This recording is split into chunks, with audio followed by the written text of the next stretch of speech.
when a tall man in a gray suit walked down a dark hallway backstage at one of the biggest tech events in the world. He was sure of one thing. He had done this before. He had made senators nervous. He had made billionaires sweat. He had once placed a single folder on a table and watched a Nobel Prize winner fold without a word being exchanged. He was the most feared lawyer in the technology world, and tonight he had one job. Walk up to Elon Musk, deliver the message, watch him back down. The message was simple. Stop what you are doing. Pull back your companies. Stay out of territory that does not belong to you. Or we will burn everything you have built, every rocket, every car, every dream, down to the ground. And the man who sent him, he was already there. Standing 30 feet away in the shadows near a fire door, dressed in dark clothes so no one would notice him. Watching. Waiting. He had advised 4 presidents. His name was on university buildings and hospital wings. The public thought he was a genius and a philanthropist. The people who worked for him knew something different. He had not been sleeping in 3 years. He had sent his best weapon into that hallway because he needed to feel something he had not felt in a long time. He needed to watch someone be afraid of him. So the lawyer walked toward Elon Musk with the confidence of a man who had never once failed at this. And Elon Musk looked up from his phone. He did not look scared. He did not look angry. He looked like a man who had already made a decision and was simply waiting for the clock to catch up. And then Elon said 2 words that made the lawyer's hands that had stayed perfectly still in the worst rooms of his career, begin to shake for the first time in 12 years. What Elon said in that hallway did not just stop the threat. It started a chain of events that nobody in that building saw coming. A secret that had been sitting in a fireproof box in a closet in Reno, Nevada for 9 years was about to come out. A man who had spent 4 decades building the most powerful version of himself was about to watch it come apart in 47 minutes. And a lawyer who had spent his whole career making other people beg was about to end up on his knees on a concrete floor.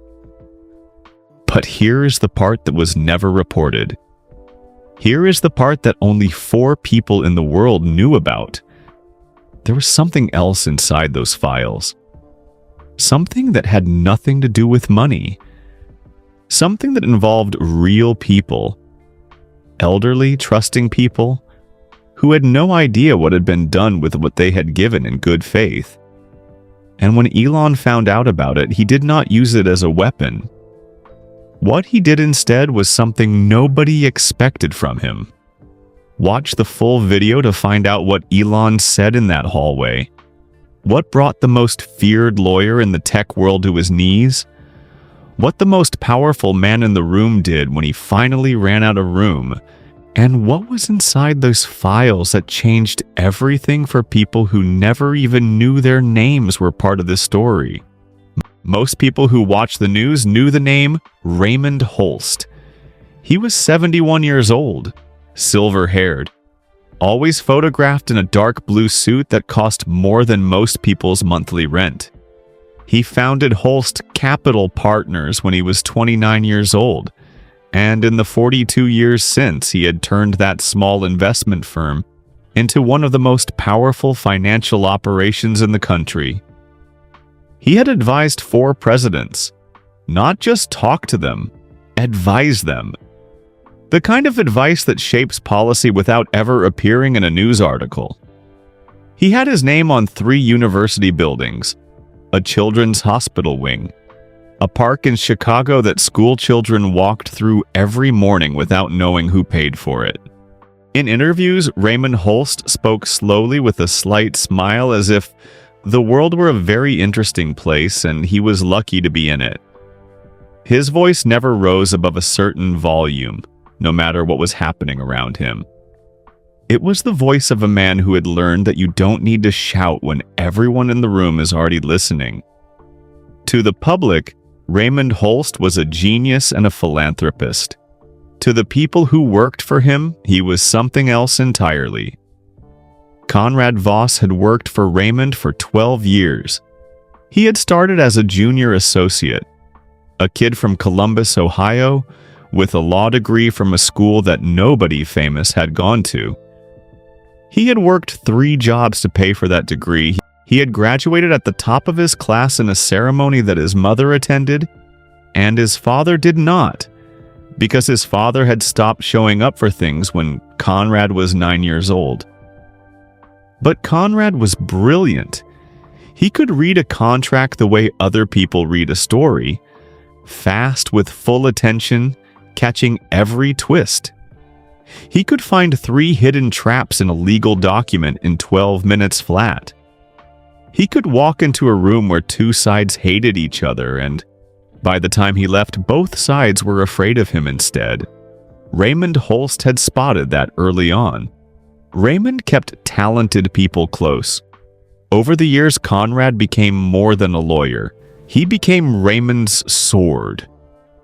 Whenever Raymond needed someone to make a problem disappear, quietly, cleanly, without any fingerprints on the handle, Conrad was the one who got the call.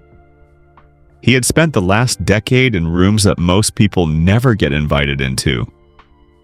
He had sat across from senators, CEOs, and foreign dignitaries, and watched all of them eventually reach for their pens. He was, by every professional measure, a success. He was also, by almost every personal measure, completely alone. Conrad lived in a large, expensive apartment in Washington, D.C. It had floor-to-ceiling windows and a kitchen he rarely cooked in, and bookshelves that held law journals he no longer needed to read because he had memorized what mattered. There were no photographs on the walls. He had taken them down after the divorce and never put them back up. He had been married once for 4 years to a woman named Priya, warm and funny and deeply patient in the way that only certain people are. She had tried for a long time to reach whatever was underneath the job. Then one evening she had sat across from him at dinner and said, "I cannot love someone who has forgotten how to feel." He had not argued. He had not even been surprised. He had signed the divorce papers without reading them. That said everything. Now he had a desk covered in folders, a phone that rang at all hours, a gym membership he used at 5 a.m. every morning, not for his health, but because it was the only time his body worked hard enough to make his brain go quiet. The only hour in the day when he didn't have to be anyone. That was Conrad Voss. And Raymond Holst had just given him a new job. 3 days before the Apex Technology Summit, they had met in Raymond's private dining room. Just the 2 of them. High ceilings, dark wood, a painting on the wall that Conrad had never asked about. The food on the table had gone cold 10 minutes in. "Musk is getting too big," Raymond said. He said it the way you'd say the weather had turned. Calm, factual, slightly inconvenient. His reach is becoming a problem. He is touching things that do not belong to him. Conrad looked at him across the table. What things? Raymond's pale eyes didn't blink at quite the right time. They never did. You know what things, Conrad. And Conrad did know. He just wanted Raymond to say it out loud. He always made Raymond say it. It was the one small power he allowed himself. The one way he could remind himself that he was a person making choices, not a machine following a program. Raymond tapped the table once. A single, quiet tap. We need him to understand that there are limits, that the world has rules, that some doors are not open to everyone, no matter how much money they have. Conrad nodded. Do it at the summit, Raymond said. He'll be there for the closing keynote. Backstage, before he goes on, he'll be alone for a few minutes. That's your moment. And if he doesn't listen, Raymond smiled. It was the kind of smile that had nothing warm in it. Then we show him what we have. Conrad asked no more questions. That night, lying in the dark of his apartment with the city humming below, he opened his laptop and began to build his strategy. He told himself it was just the job. That power required maintenance. That the world worked the way it worked because people like him kept it running. He believed that. For a while. The Apex Technology Summit was held every year at the Austin Convention Center in Texas. 3 days of keynotes, panels, and deals made in hallway corners. 12,000 attendees. The biggest names in tech, finance, and government all showed up in the same place and pretended to be delighted to see each other. Elon Musk was the closing keynote on the final night. 8 p.m. The entire summit had been pointed toward that moment like an arrow. Conrad arrived in Austin on the afternoon of the third day. He found his badge, declined 3 lunch invitations, and spent 2 hours walking every part of the building. The main hall, the prep rooms, the loading dock, the backstage corridor, the side exits. He noted the positions of the security staff. He identified 2 camera blind spots. He calculated the 7-minute window between when Musk's security team would get their final briefing and when Musk himself would walk toward the stage. He placed himself exactly where he needed to be. And then he waited. What Conrad Voss did not know, what he could not have known even after all his careful hours of preparation, was that someone else had also been doing their homework. Someone who had been watching Raymond Holst for a very long time. Someone who had a box in the back of a closet in Reno, Nevada, and 9 years of patience stored up inside her like a tide waiting to come in. Someone who had been waiting for exactly this night. But that part of the story comes later. Elon Musk had not had an easy childhood. This is not a secret. He had mentioned it in interviews, in the careful sideways way that private people mention painful things. A sentence here, a pause there, enough to acknowledge it without handing it to anyone. But to understand what happened backstage at the Apex Summit, you need to understand something he had never said out loud in any interview, at any conference, to any journalist with a recorder on the table between them. He had spent years being afraid of powerful men. Not because he was weak, he was not weak. He had survived a childhood that would have hollowed most people out. A father whose anger filled every room before he even walked into it. A school in South Africa where the other kids found him strange and made sure he knew it. Years of being the only person in every room who thought the way he thought. Years of being too much and not enough at the same time. He had survived all of that. But survival leaves marks. And the mark it left on Elon was a deep cellular awareness of what powerful men looked like when they decided you were in their way. He had watched it his whole life. In boardrooms where men in expensive suits leaned back in their chairs and used silence like a weapon. In government hallways where people with titles spoke in the patient, slow voices of those who believe they have already won. In the eyes of investors who smiled warmly right up until the moment they didn't. And here was what he had learned, watching all of them. Power was a costume. The man inside the costume was almost always smaller than the suit. Scared most of the time, protecting something. And the most dangerous moment, the moment you had to be most careful, was the instant the powerful man realized you could see that. That the costume wasn't fooling you. That was when they stopped being impressive and started being dangerous. Elon had learned to stand still in that moment. He had learned it the hard way over many years in many rooms. He was not afraid of Conrad Voss. Conrad thought he was walking toward a man who could be broken by the right pressure in the right place at the right time. He was wrong. Earlier that same day, before the hallway, before the footsteps, Elon had been on the main stage. It was the afternoon panel. 3 chairs, 3 microphones, a moderator with good shoes who asked careful questions. Elon sat between Dr. Adais Nwosu, a neuroscientist from Lagos whose research on brain-machine interfaces had been turning heads for 2 years, and Marcus Freed, a former NASA astronaut who now ran a space logistics company out of Denver, and laughed easily, the way people laugh when they have genuinely stopped worrying about what other people think. The 3 of them had been talking about cognition, about what the human brain does when it starts to share space with machines, about the future of thinking itself. Elon had been quiet for most of it. That was how he worked in panels. He listened first. He stored. He waited for the thing worth saying.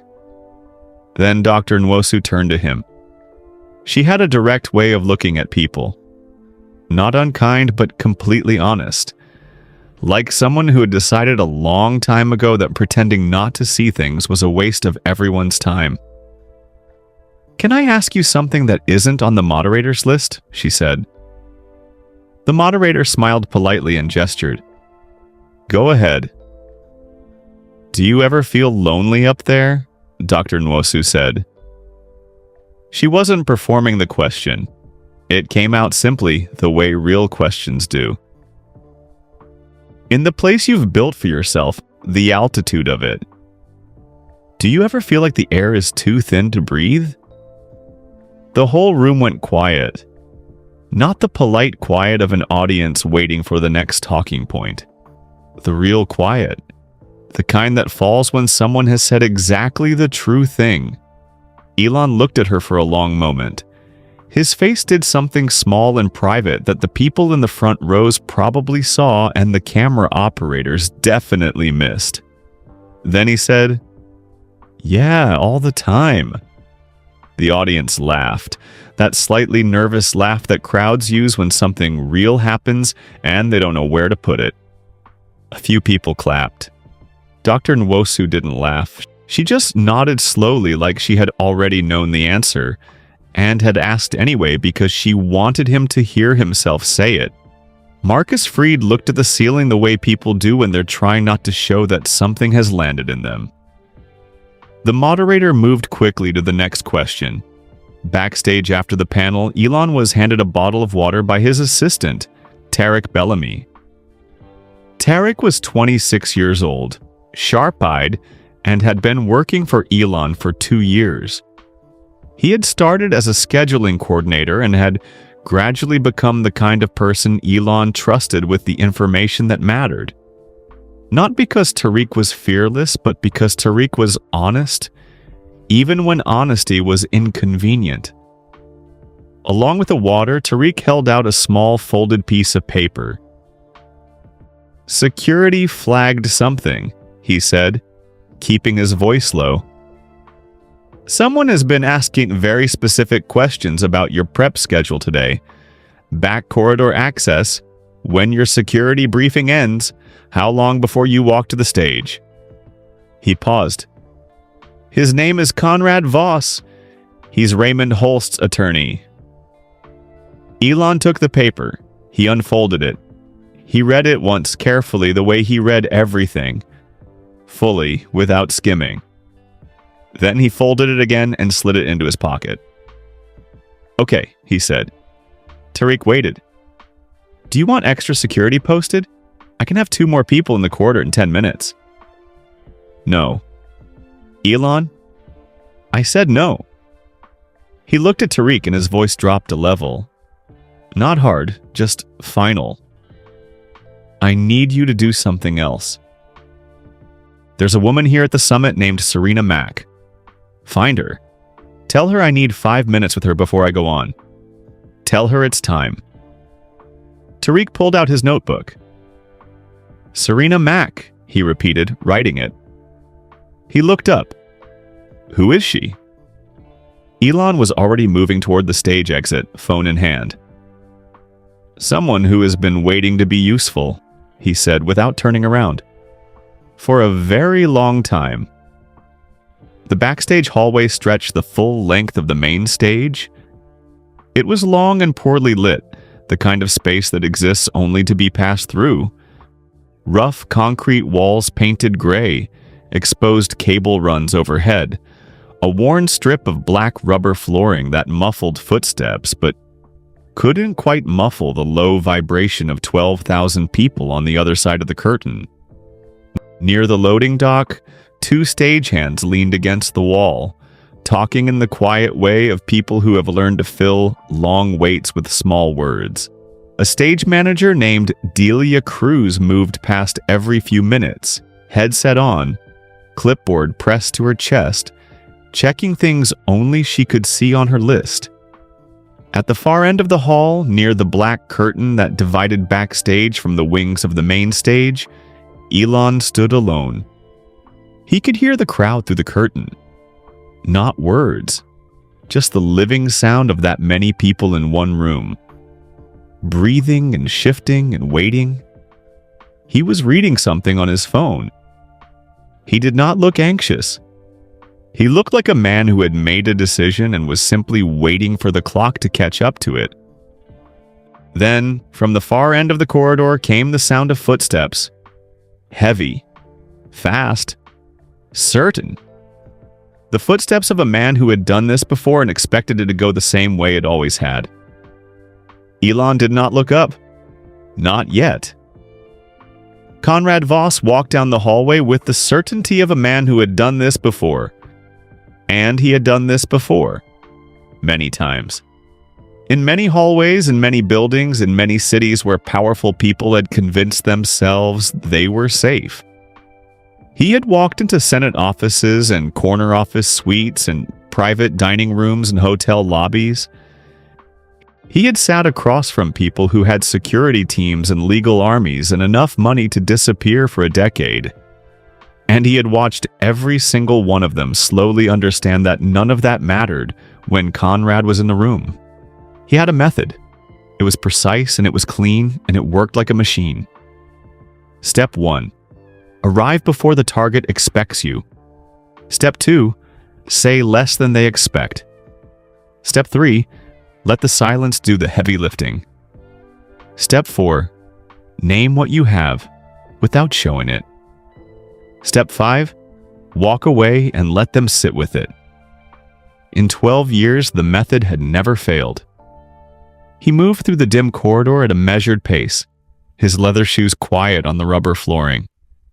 The stagehands near the loading dock didn't look up. The stage manager, Delia, walked past him in the other direction without slowing down. Nobody paid attention to a man in a gray suit walking with purpose. Men in gray suits always walked with purpose backstage at events like this. At the far end of the hall, under the cold white glow of an overhead light, Elon Musk stood alone near the black stage curtain. He was looking at his phone. He did not look up as Conrad approached. Conrad stopped 2 feet away and waited. 1 second, 2, 3. Most people looked up immediately. That was just human reflex, the pull of a nearby presence. Elon finished reading whatever he was reading. Then, unhurried, he looked up. His eyes were calm, not performing calm. Actually calm. Conrad had seen enough frightened people pretend to be calm that he knew the difference. This was something else. This was a man who had already decided something and was simply waiting for the world to catch up to his decision. Conrad noticed it. He filed it away. He pushed forward. "Mr. Musk," he said. Smooth. Measured. "My name is Conrad Voss. I represent Raymond Holst. I know who you are, Elon said. Conrad blinked. Just once. He had expected blankness, maybe wariness. He had not expected to be known before he had even started. He adjusted internally the way a ship adjusts to a sudden wind shift. Invisibly, professionally. Then you know this conversation matters, Conrad said. I know what this conversation is. Elon slid his phone into his pocket with one easy motion. He looked at Conrad the way a person looks at a weather report. Interested, attentive, not afraid. You're here to threaten me. Conrad tilted his head a fraction. Most people, when approached this way, started talking. Quickly. They offered explanations and reassurances and filled every inch of silence with nervous words, as if silence itself were the danger. Elon Musk said exactly what he needed to say and not one syllable more. Conrad found this mildly unsettling. He was a professional. He moved forward anyway. I wouldn't use that word, Conrad said. I'm here to have a frank conversation about the consequences of certain decisions your companies have been making. Say what you came to say. Conrad held himself very still. In another situation, he might have respected the directness. He straightened slightly and delivered the message he had prepared. Raymond's investments, the aggressive expansion, the damage being done to territory that did not belong to Elon Musk, the legal consequences that were being considered, the regulatory relationships that could, if necessary, work in both directions. He said it cleanly, calmly, without a single word wasted. When he finished, the hallway was quiet. Elon said, "You're talking about blackmail." Not an accusation, not outrage. Just two words, flat and exact. The way you name a color when someone asks what color something is. Conrad's jaw tightened. Just barely, just enough. I'm talking about the way the world works. Elon looked at him for a long moment. And then he asked the question Conrad had not expected. The question that cracked the method open like a stone through glass. How long have you been doing this for him? Conrad felt something move behind his ribs. Something small and cold. He ignored it. That's not relevant. 12 years, Elon said. His voice was quiet. Not aggressive, almost conversational. I know your file, Conrad. You were the top of your law school class in a program that took 40 students a year. You had 3 offers from firms that senators return calls from. You chose Raymond because he told you that you'd be in the room where it happens. He paused for just a beat. Were you? In the room where it happens? Conrad's jaw was still. His hands were still. His entire surface was still. But underneath it, something he had not felt in a very long time was starting to move. This isn't about me, he said. It's always about the person standing in front of me, Elon said. There was no cruelty in his voice. That was the strangest part. That's what people like you forget. You walk in carrying someone else's message and you start to believe you're invisible. That you're just a delivery system. But you're not invisible, Conrad. You're the one who has to go home after this. Raymond doesn't.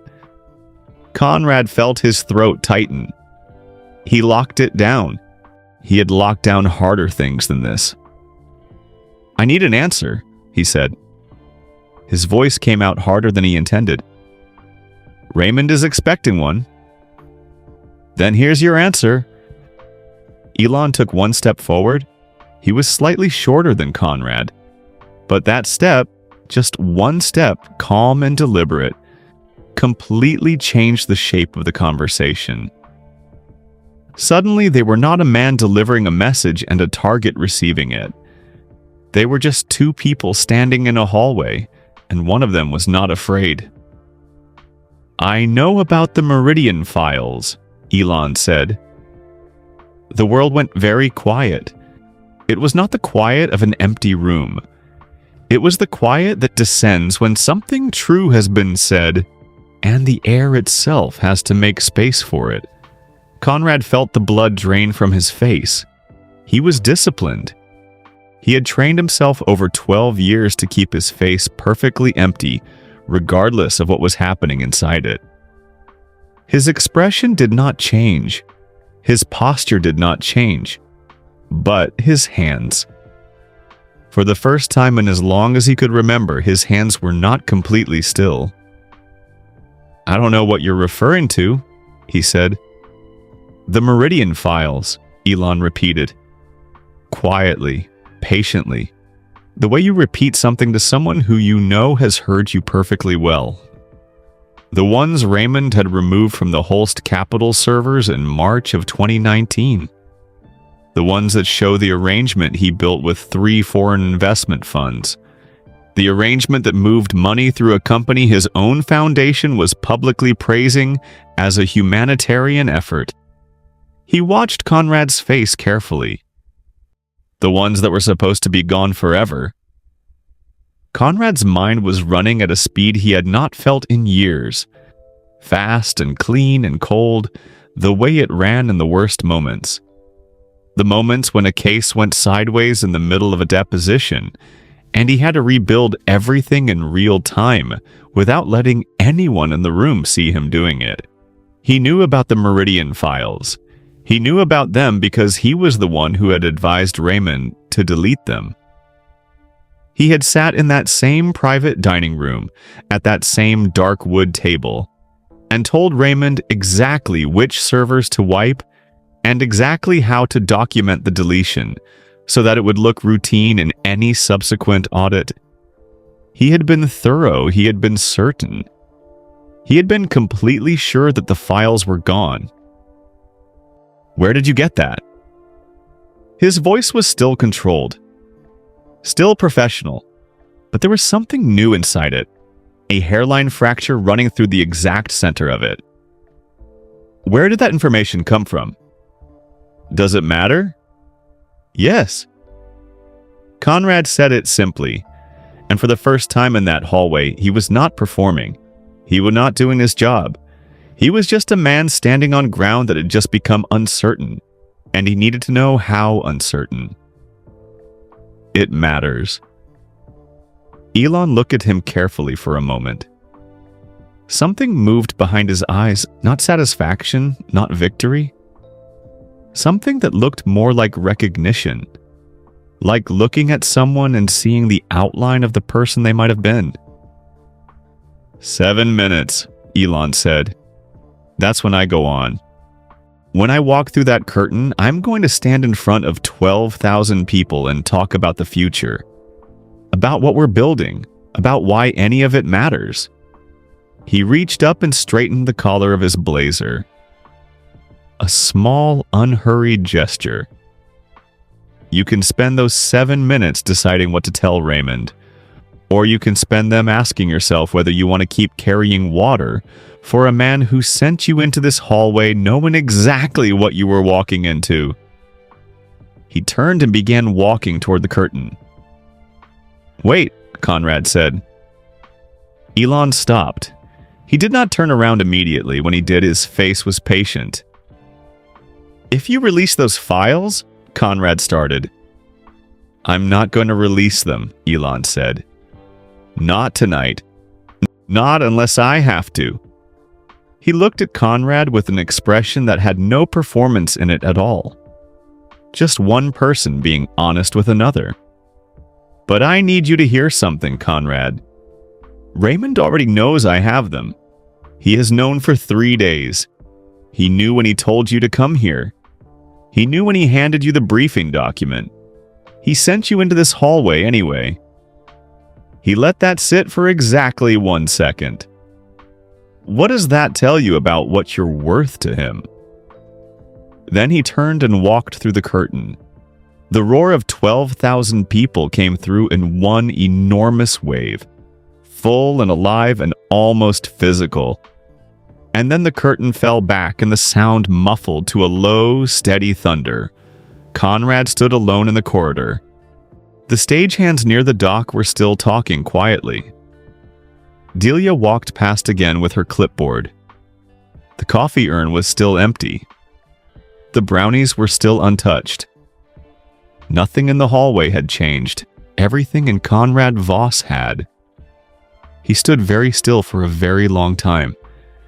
And then, slowly, he turned around and saw the man who had been standing in the shadows at the far end of the hall the entire time.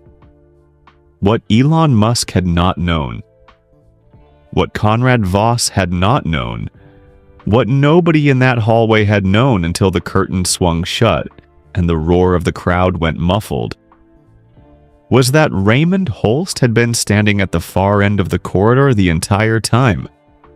30 feet away, near a gray fire door, still as furniture.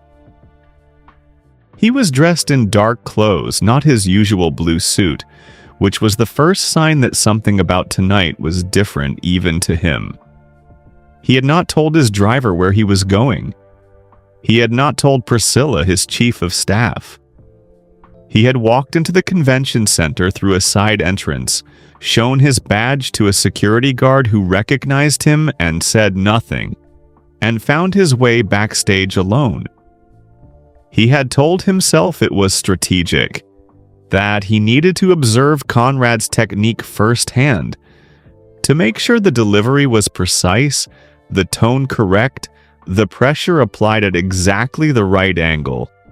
Raymond had always been particular about the details of other people's work.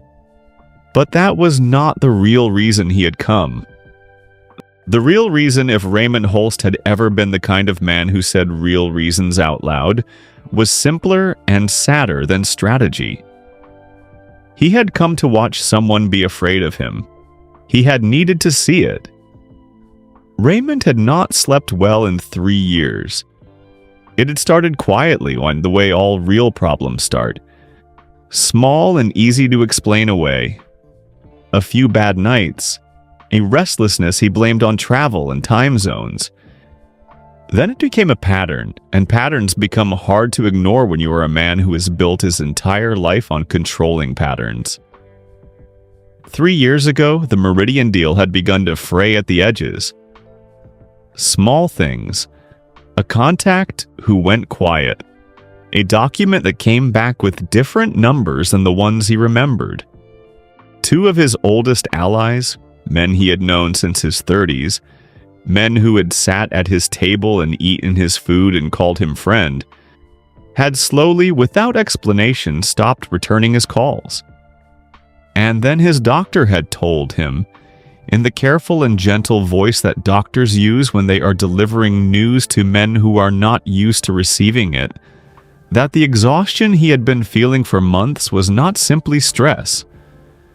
Raymond had sat in that examination room and listened and nodded and thanked the doctor and walked out and called no one.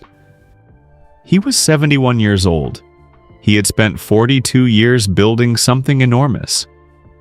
He had believed, he had truly, deeply believed, that if you accumulated enough power, you became untouchable.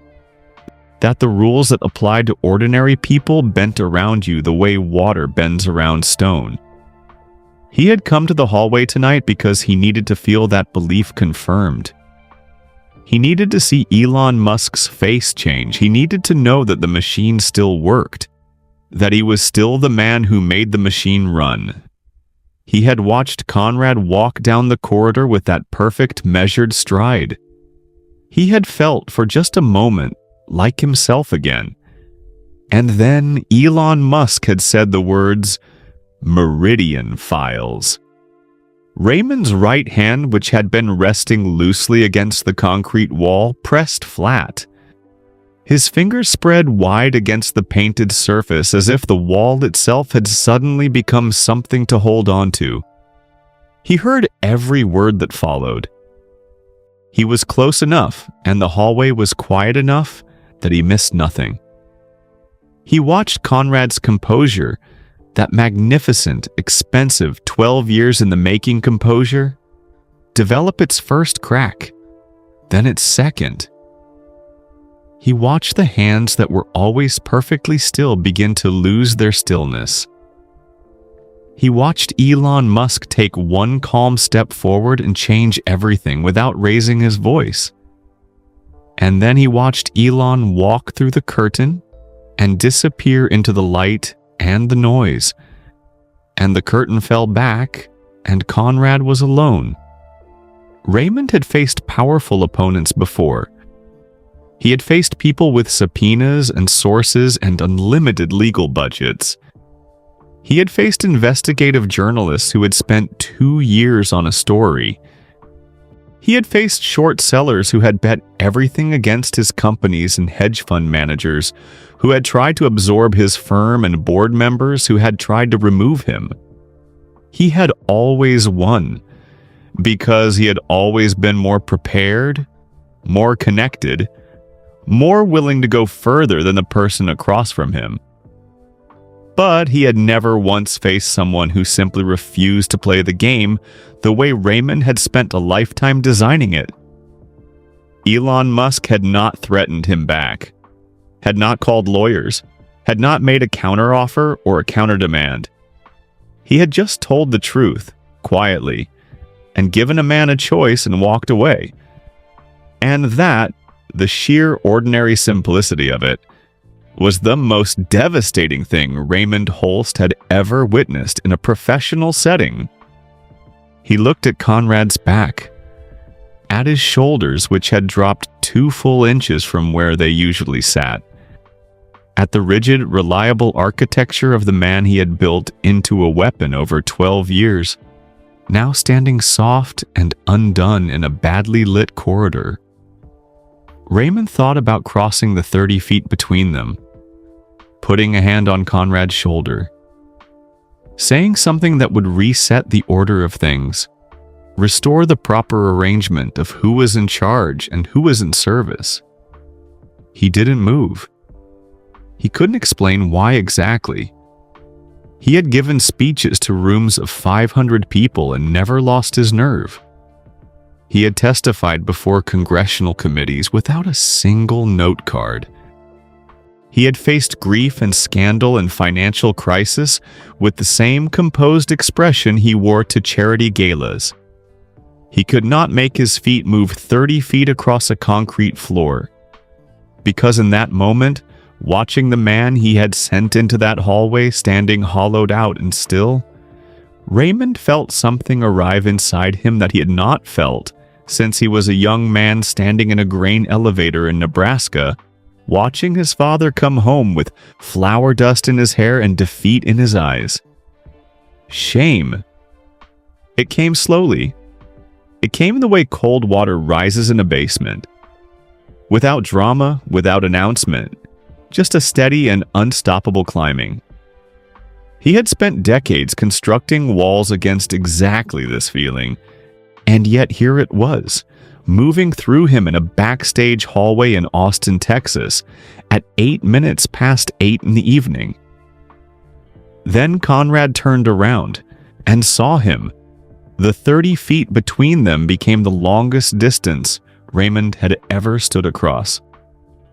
Conrad's face, usually sealed, professionally empty, a perfect mask that Raymond himself had helped polish, was doing something Raymond had never seen it do in 12 years. It was open. Completely, terribly open, like a door that someone had finally taken off its hinges. He knew, Conrad said. His voice was quiet, stripped of every layer of performance it usually carried. Just a voice now, just a man's voice. He knew you sent me here. Raymond said nothing. You knew he had the files. Conrad's eyes did not leave his.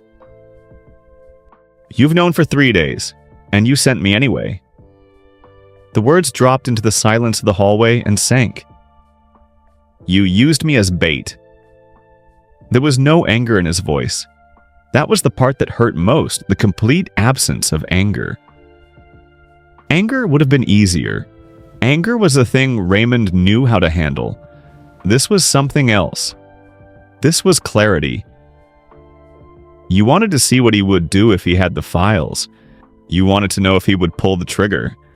And if he had, if those files had gone public tonight, it would have been my name attached to the delivery, my face in the story, my career, my reputation, my life. He paused. Not yours. Raymond opened his mouth. He was not sure what he intended to say. Don't, Conrad said. Not loudly, not bitterly, with a quiet, total finality that Raymond had never heard from him in 12 years. Don't explain it. Don't reframe it. Don't give me the version where it makes sense. A pause. I know what it is. Raymond looked at him for a long moment. And something in his own face, something he could not stop and could not hide and would not have known how to name, began to slide out from behind the careful architecture of his expression. Conrad walked toward him slowly. He stopped close.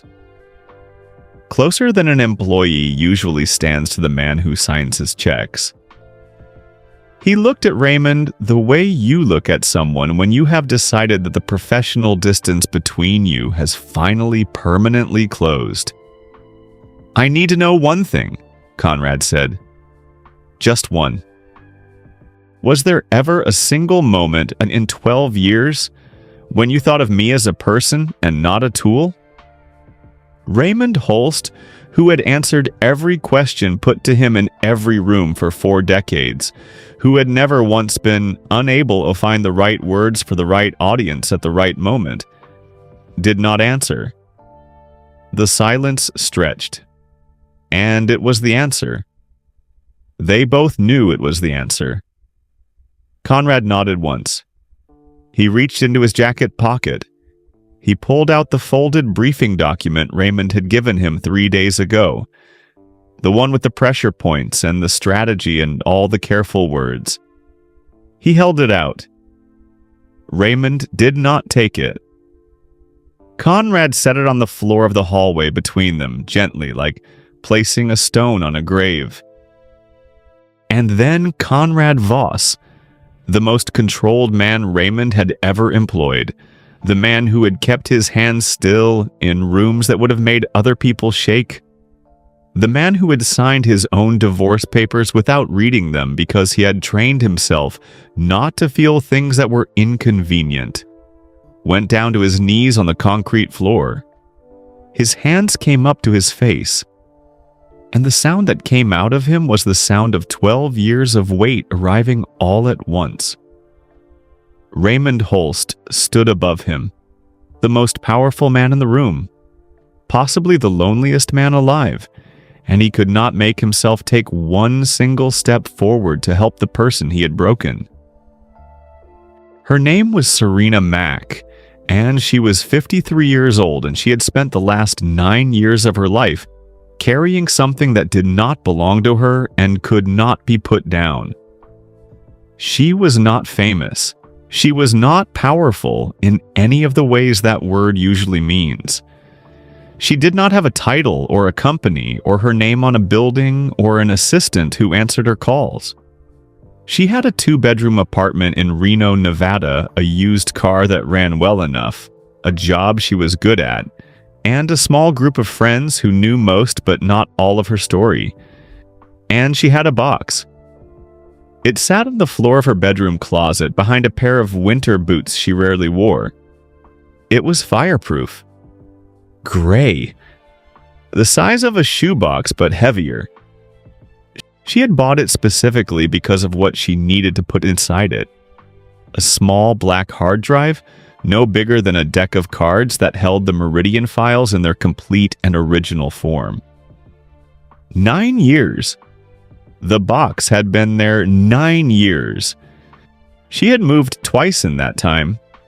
Both times she had wrapped the box in a sweater, placed it in a canvas bag, and carried it personally in the front seat of the car.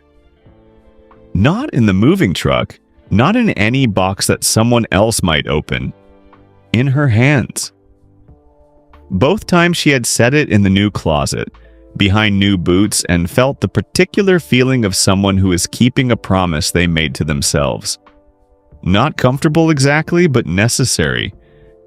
Her mother had been that kind of woman, the kind who saved things. Receipts, letters, small objects that seemed unimportant until the moment they weren't. She had grown up watching her mother reach into a drawer and produce, at exactly the right moment, the one piece of paper that settled the question.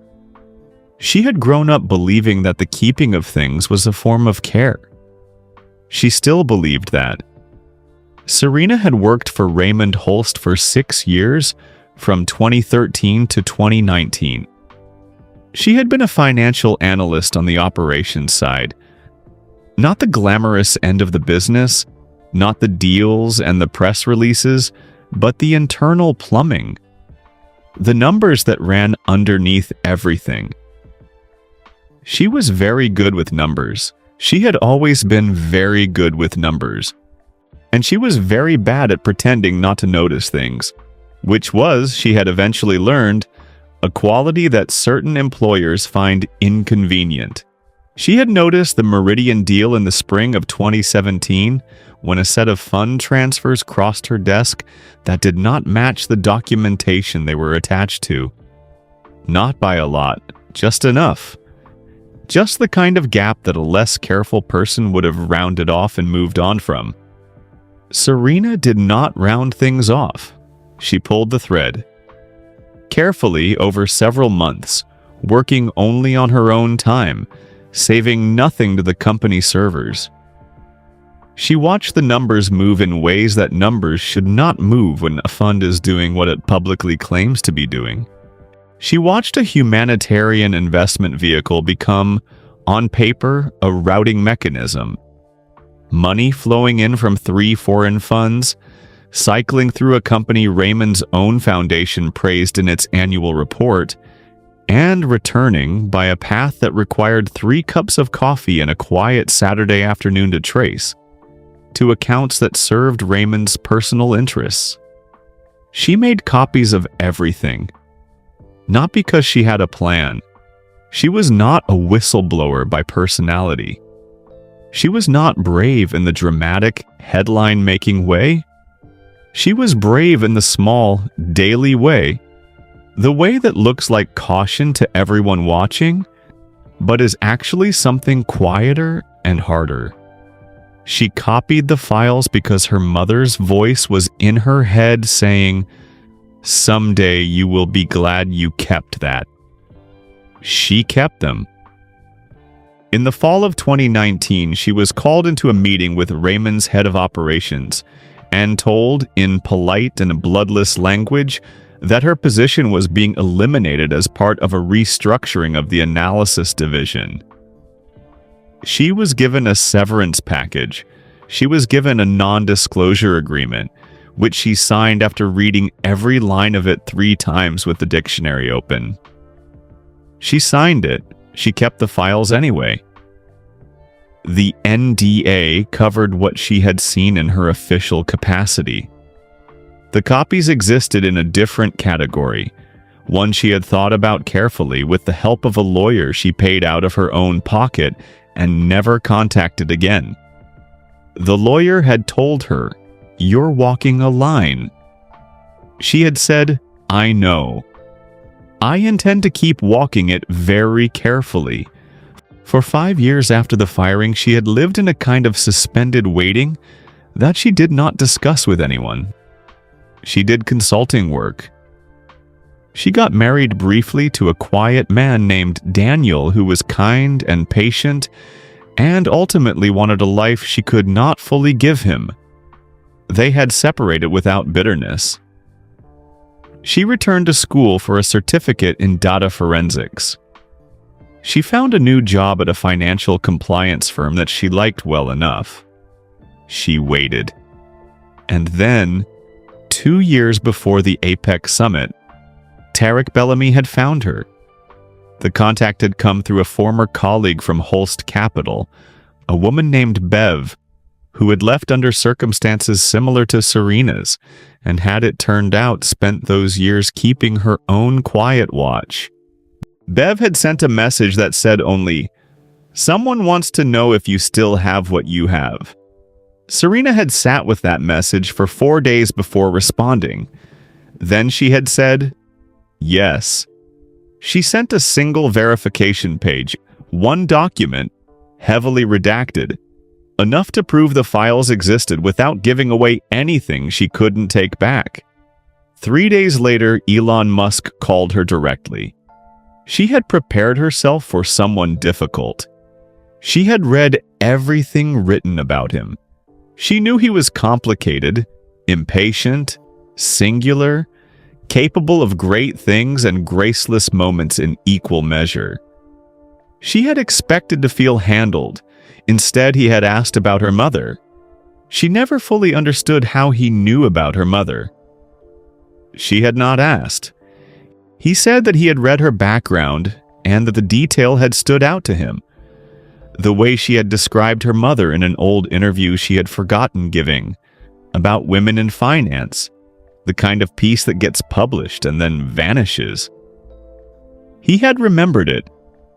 He said in that quiet, direct way of his that left no room for performance on either side, "I understand what it costs to hold something heavy for a long time, not knowing if the moment to use it will ever actually come."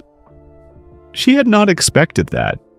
He told her he had sat on information like hers before, that he had held it for years without acting, because using it carelessly would have been worse than not using it at all. That he had learned the difference between a weapon and a responsibility the hard way. He said, "I don't want to destroy Raymond Holst. I want him to stop." She had thought about those words for a long time after the call ended. She had sat in her kitchen in Reno with the phone face down on the table and thought about what it meant to be believed. To have someone take seriously the things she had carried alone for nearly a decade. She had agreed to come to the Apex Summit. Now she was sitting in a small prep room 2 doors down the hall from the backstage corridor. A room with a folding table, 2 plastic chairs, and a mirror with a strip of lights above it that was meant for speakers fixing their hair before going on. She had not looked in the mirror once in the 40 minutes she had been sitting there. She had been watching the clock. When the door opened and Tariq Bellamy came in, she read his face before he spoke. He had a controlled face.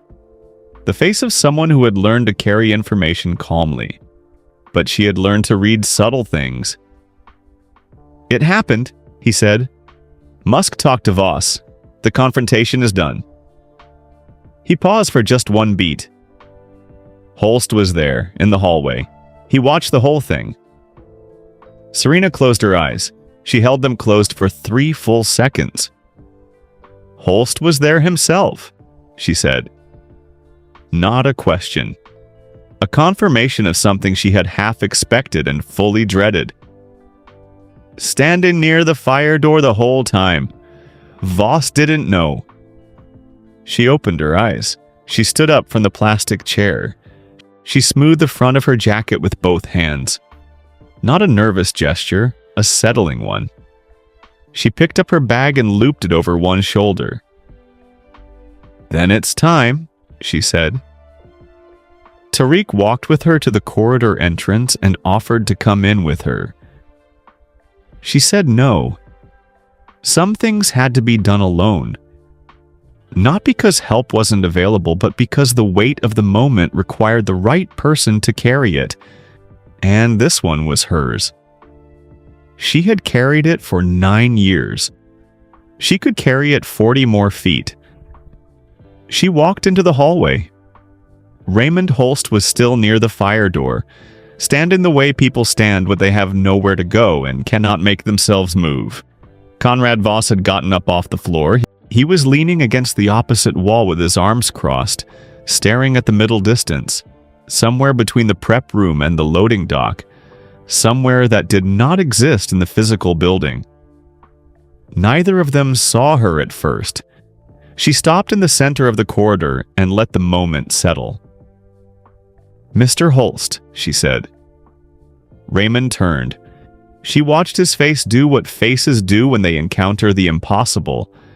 The rapid, silent processing of recognition, then confusion, then the specific fear of a man who thought he had accounted for every variable and has just discovered he missed one. She watched him bury the fear almost immediately in the practiced way he buried everything, but she had seen it. It had been there.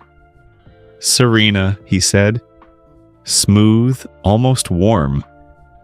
As if they had simply run into each other at a conference. "I didn't know you were here this week." "I know you didn't," she said. Conrad pushed off the wall slightly. His eyes moved between her and Raymond, and she could see him beginning to understand a shape he had not been able to see before. The outline of something larger than one conversation in one hallway. Something that had been constructed carefully over a long period of time by people he had never known were in the room. She spoke plainly. She told Raymond about the box, about the hard drive, about 9 years of keeping the complete Meridian files in a fireproof container behind a pair of boots in whatever city she happened to be living in. She told him that the deletion he had ordered in March of 2019 had been incomplete, that what his team had erased was a partial copy, and that the original, with every document, every transfer record, every timestamp intact, had never been anywhere near his servers. She told him that Elon Musk had held a copy for 8 months. "Not as a weapon," she said. She looked at Raymond directly, steadily, in the way she had practiced in no mirror, and needed no practice for because she had simply been waiting to say it, for long enough that the words had worn smooth inside her. As insurance. For the people who still work for you. For the people who could be hurt most if this comes out the wrong way. Raymond's face had gone the color of old paper. "What do you want?" "I want you to stop," she said. The words were simple, and she said them simply. "I want you to stop doing what you did tonight. I want you to stop using the people around you as shields and sending them into rooms to do the things you don't want your name attached to. I want you to call off whatever regulatory actions you have running against Musk's companies. And I want you to sit down with your legal team, the one person on it who still tells you the truth, and begin having honest conversations about what Meridian actually was." Raymond's jaw moved. "Or you release them. Or the world finds out," she said. "There is a difference between those two things, and I want you to understand the difference. I am not here to destroy you, Raymond. I am here to give you the one thing that nobody has given you in a very long time." She paused. "A choice." The hallway was quiet except for the low, muffled pulse of 12,000 people on the other side of the wall. "I used to admire you," she said finally. And something moved through her voice. Not anger, not triumph. Something older and more tired than either of those things. Something that had been sitting at the bottom of 9 years of waiting and had only now risen to the surface. "When I first came to work for you, I thought you were one of the rare ones. Someone who had built something real and kept it real. I wanted to believe that the good parts were the true parts." She looked at him for one long moment. "I kept the files because I stopped being able to believe that. I kept them because I needed there to be a record that the truth had existed, even if no one ever saw it." She turned. She walked back down the corridor toward the prep room, her footsteps quiet on the rubber floor. She did not look back. She had carried the box for 9 years. She had finally set it down. After Serena walked away, the hallway went very quiet. Not the quiet of an empty space. The building was full of people, 12,000 of them on the other side of a curtain, their noise coming through in slow, rhythmic pulses like a heartbeat through a wall. Crew members moved at the far end of the corridor. Delia Cruz passed with her clipboard for what felt like the 100th time that evening. Headset on, eyes forward, seeing nothing that wasn't on her checklist. But in the 12 feet between Raymond Holst and Conrad Voss, the world had gone still in the way it goes still after something irrevocable has happened. After the door has been closed that cannot be reopened. After the last word has been said that changes the shape of everything before it. Neither of them spoke for a long time. Conrad was the first to move. He pushed off the wall slowly, not with the precise, controlled movement he usually used to enter a room, but with the careful movement of someone making sure their legs will hold. He crossed the hallway. He stopped in front of Raymond and looked at him directly, the way he had not looked at him in years. Not as an employee reads an employer. Not as a sword regards the hand that holds it. Just as one person looks at another. Raymond Holst, in 12 years, had never looked old to Conrad. He had looked formidable. He had looked certain. He had looked, on his worst days, like a man who was tired, but would never admit it. But standing in the gray light of the backstage corridor with Serena's words still settling around him like dust after a collapse, Raymond looked exactly what he was. An old man who had run out of room. The skin around his eyes had gone slack. His hands, those perfectly still, perfectly controlled hands that Conrad had watched hold their composure in rooms that would have made senators shake, were moving almost imperceptibly at his sides. Small, restless movements like a person searching their pockets for something they already know is not there. His breathing was careful in the way that people's breathing becomes careful when they are managing something physical. Measured. Deliberate. The breathing of a man who had been told by a doctor that his body was no longer simply doing what he told it to do. "Conrad," Raymond began. "Don't apologize," Conrad said.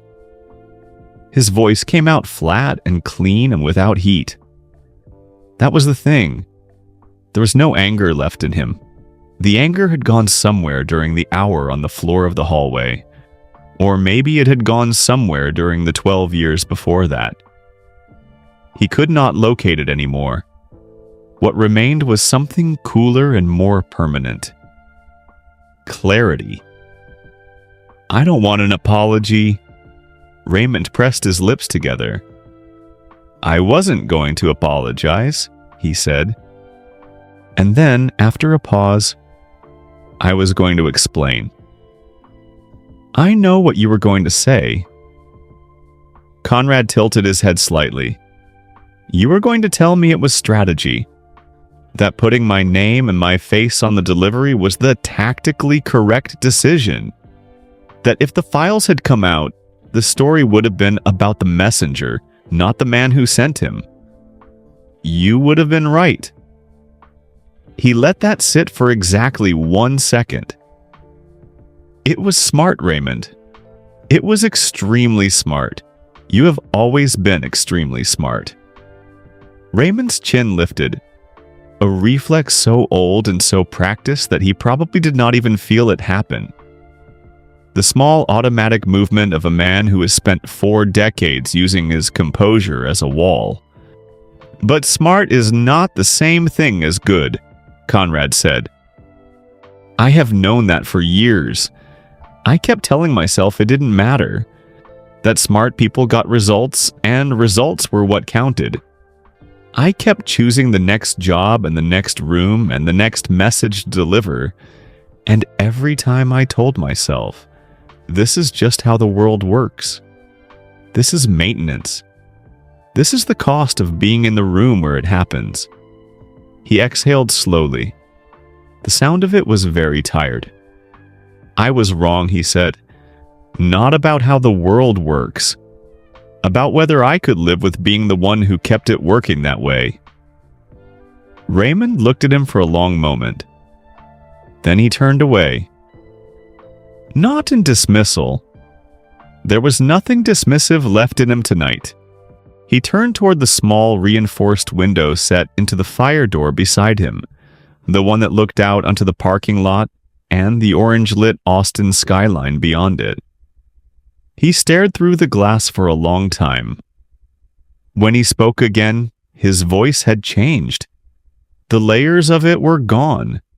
The authority, the careful pacing, the practiced tone of a man who understood that how you said something was often more important than what you said.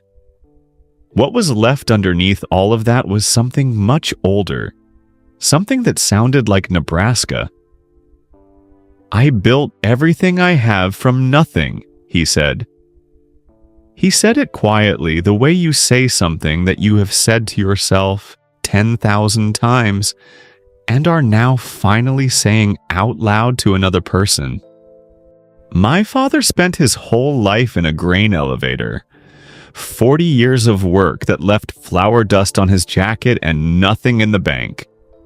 I watched him walk through doors that closed behind him. I watched people look through him like he was glass. His voice stayed level, but only by effort. I promised myself, when I was young enough to make promises like that and believe they would hold, I promised myself that was never going to be me. Conrad said nothing. He had heard Raymond talk about power before, many times in many rooms, but he had never heard him sound like this, like someone describing a wound instead of a trophy. And it wasn't me, Raymond continued. I made sure it wasn't. I made myself visible. I made myself necessary. I made myself the person that other people needed in the room. He paused. His breath came carefully. But somewhere in the building of it, I cannot tell you exactly where. I have tried to find the moment, and I cannot. The thing I was building became the thing I was serving. I stopped making choices about it. It started making choices about me. He turned back from the window and faced Conrad. His eyes were dry. Raymond Holst was not a man who cried, but there was something in his face that performed the same function. A rawness, an exposure, the look of a person who has stopped having the energy to keep their surface in place. I don't know when that happened, he said. I have thought about it many times, and I genuinely do not know. I wish I could tell you. It would feel more honest if I could tell you. Conrad looked at the man who had been his employer, his mentor, his handler, his most elaborate trap. He thought about Priya, about what she had said at the dinner table, about the woman who had loved him and watched him forget how to feel and eventually stopped waiting for him to remember. He thought about the kid from Ohio who had 3 job offers and had chosen the one that led here. He thought about the briefing document he had set on the floor between them. I believe you, Conrad said. And the terrible, specific, deeply human thing was that he meant it. He had spent 12 years working for a man who had just admitted that he had lost control of his own life somewhere along the way and couldn't identify the moment it happened. And Conrad believed him. Because Conrad understood in a way he was only now fully feeling that the same thing had happened to him. That they were, in this one ugly and important way, the same. On the other side of the black curtain, Elon Musk's voice moved through 12,000 people like something physical. He was talking about Mars. About what it could mean for a human being to stand on the surface of another planet and look up at the night sky and find the Earth there, small, blue, impossibly distant, and understand in their bones how small the things we fight over truly are. How small the territory, how small the power, how small the desperate, lifelong accumulation of certainty against the size of what we do not know. He was talking about why it still mattered to try. The crowd was very quiet in the way that crowds go quiet when they are genuinely listening. Not politely, not waiting for the applause moment, but actually inside the words, following them somewhere. Backstage, an old man and a man who had served him stood in a corridor and breathed the same recycled air and said nothing. And in the prep room 2 doors down, Serena Mack sat in a plastic chair with her phone face down in her lap and did not feel the need to look at it. She had carried the box for 9 years. She had set it down. She had done what she came to do. She sat with that for a while. Outside the curtain, Elon's voice rose slightly, not loud, just warmer, and the crowd responded with the sound of 12,000 people understanding something at the same moment. Serena closed her eyes and listened to it come through the wall. It sounded, she thought, like relief. Conrad Voss checked out of his hotel at 6 a.m. The lobby was empty except for a young man behind the front desk who processed his checkout without looking up, and a cleaning cart parked near the elevator that smelled like lavender disinfectant. The automatic doors opened onto a city that was barely awake. The sky still more gray than blue. The street still mostly quiet. Just the early trucks and the delivery vans and the handful of people who had reasons to be somewhere before the rest of the world remembered it existed. He had not slept. He had sat in the chair beside the window of his room from midnight until 5:30 in the morning and watched Austin go dark and then slowly, reluctantly, go light again. He had not turned the television on. He had not opened his laptop. He had not called anyone. He had just sat there with his jacket off and his tie loose and let the night do what nights do when you finally stop filling them with noise. He had thought about Priya, about the dinner table, about what she had said with her hands flat on the tablecloth and her voice completely calm, the way she was calm when she had already made a decision and was simply delivering its conclusion. He had thought about the way he had not argued, had not reached for her, had simply sat there and let the most important relationship of his life end because he did not know how to stop it and had not wanted to badly enough to try. He had thought about the kid from Columbus who had 3 job offers and had chosen the one with the most power attached to it. Who had told himself that being in the room was enough? Who had kept telling himself that for 12 years while the room became a smaller and darker place until it was barely a room at all? He had sat with all of that. And then at 6:45 in the morning, he had opened his laptop. He had written an email, 8 paragraphs, carefully worded, precisely factual. He addressed it to the office of the Attorney General of the state of Texas and copied 2 federal offices. The email contained a detailed and complete account of what he knew about the Meridian arrangement, what he had been asked to do, what he had done, what he had advised, and what the arrangement actually was beneath the documentation that had been constructed around it. He did not mention Serena Mack. He did not mention Elon Musk. He mentioned only himself, what he had known, when he had known it, and what he had chosen to do with that knowledge. He took no refuge in the fact that he had been following instructions. He had been a lawyer for long enough to know that following instructions was not the same as being without responsibility. He had always known that. He had simply spent 12 years deciding that it was someone else's problem. He read the email 3 times, slowly. Then he pressed send. He sat for a moment with the laptop open and the sent confirmation on the screen. His chest felt strange, hollow in a way that was different from the hollow of exhaustion or fear. Lighter, like a door had been opened in a room that had been sealed for too long, and the air inside was finally moving again. It was not a comfortable feeling. It was not supposed to be comfortable, but it was real in a way that very little had felt real to him in years. He ordered room service, scrambled eggs and toast. He had not ordered scrambled eggs in years. He always ordered something more deliberate, something that communicated a certain kind of person, a certain level of taste. The eggs arrived in 12 minutes in a covered dish, and he ate them at the small round table by the window, and they were just eggs.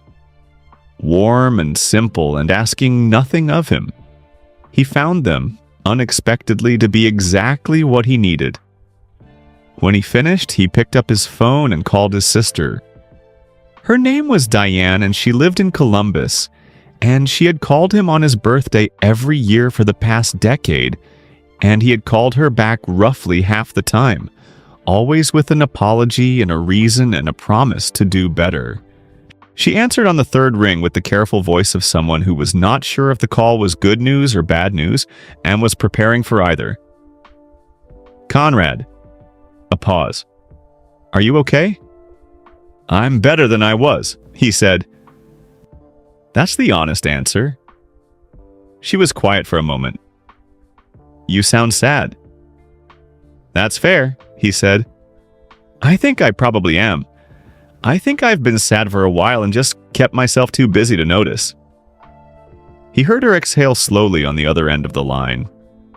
The sound of someone who had been waiting a long time to hear something honest and was not sure whether to be relieved or worried or both. Will you come visit? She said. Soon. Not whenever you get a window in your schedule. Soon. Conrad looked out the window at Austin doing what cities do in the early morning, assembling itself piece by piece into the full and indifferent machinery of another day. Yes, he said. I will. He meant it this time. He could feel the difference between saying a thing to stop a conversation and saying a thing because it was true. It was a difference he had forgotten about. He was glad it still existed. Raymond Holst did not check out of his hotel at 6 a.m. He was not in the lobby at 7. He was not at the breakfast service at 8. At 9, a member of his travel team knocked softly on his door and received no answer, and noted it in her log and moved on. At noon, Priscilla Owens knocked. Priscilla had been Raymond's chief of staff for 7 years.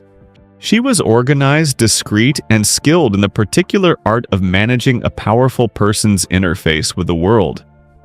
She had handled crises. She had rescheduled disasters. She had delivered bad news in the precise and neutral language that kept difficult situations from becoming worse ones. She was not prepared for the man who opened the door. Raymond was dressed. That was the first thing she noted. He was always dressed before anyone reached him, always fully assembled, always already the version of himself that faced the day. He was dressed, but his tie was hanging loose down the front of his shirt, and his jacket was laid across the chair near the window instead of on the hanger where it always lived, and the expression on his face was one she had never seen on it before.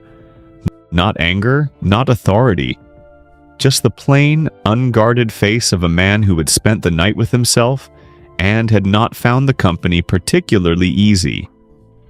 "There are calls," Priscilla said. She kept her voice even. "Your attorney, 2 board members, and..." She paused for just a half second. "A call from Washington, the kind that tends to need a timely response." "Tell them I'll call back," Raymond said. Priscilla held her ground gently. "Raymond, Some of these calls may not... I know exactly what the calls are about, he said. Not sharply, just with the quiet certainty of a man who had spent all night arriving at a decision and was not going to be redirected before he was ready. Tell them I'll call back. An hour. He closed the door. He sat on the edge of the bed. On the nightstand beside the glass of water he had not touched and the phone he had not looked at since midnight was a photograph. He traveled with it always, had for 30 years, through every city and every country, and every hotel room that power had eventually delivered him to. It showed two people standing in front of a grain elevator in Nebraska. Summer, strong light, both of them squinting into it. The man on the left had his hand on the shoulder of the boy on his right. The boy was 12 years old. He was already not smiling the way boys usually smile in photographs. Raymond picked it up. He looked at his father's face. At the flour dust on the jacket that the camera had caught, even in the bright sun. At the hand on his shoulder, large, worn, the hand of someone who had spent decades doing physical work that left its marks whether you wanted it to or not. He had spent 42 years running from that grain elevator.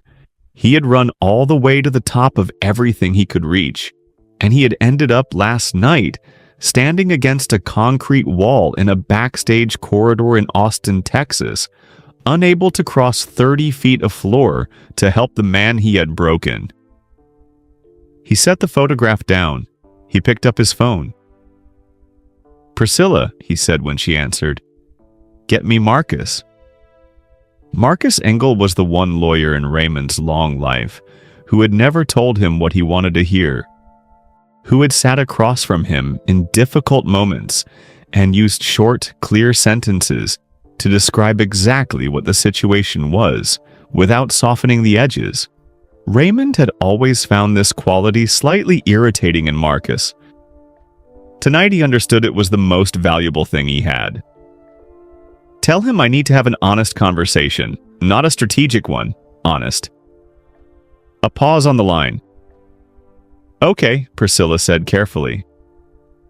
"And after that," Raymond said. He stopped for a moment.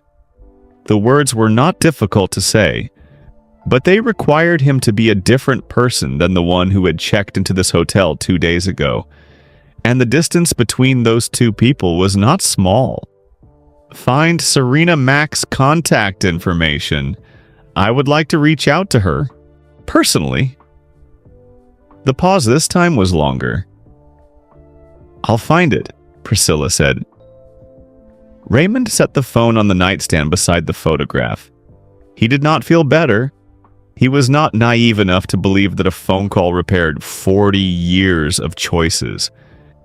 He understood that honesty at the end of a story did not cancel the cost of dishonesty in the middle of it. He understood that the people who had been harmed by Meridian would not feel the weight lift simply because the man responsible had, in a hotel room in Austin, decided to stop running. But he was 71 years old. He was not sleeping. His body was sending him messages he was no longer able to ignore.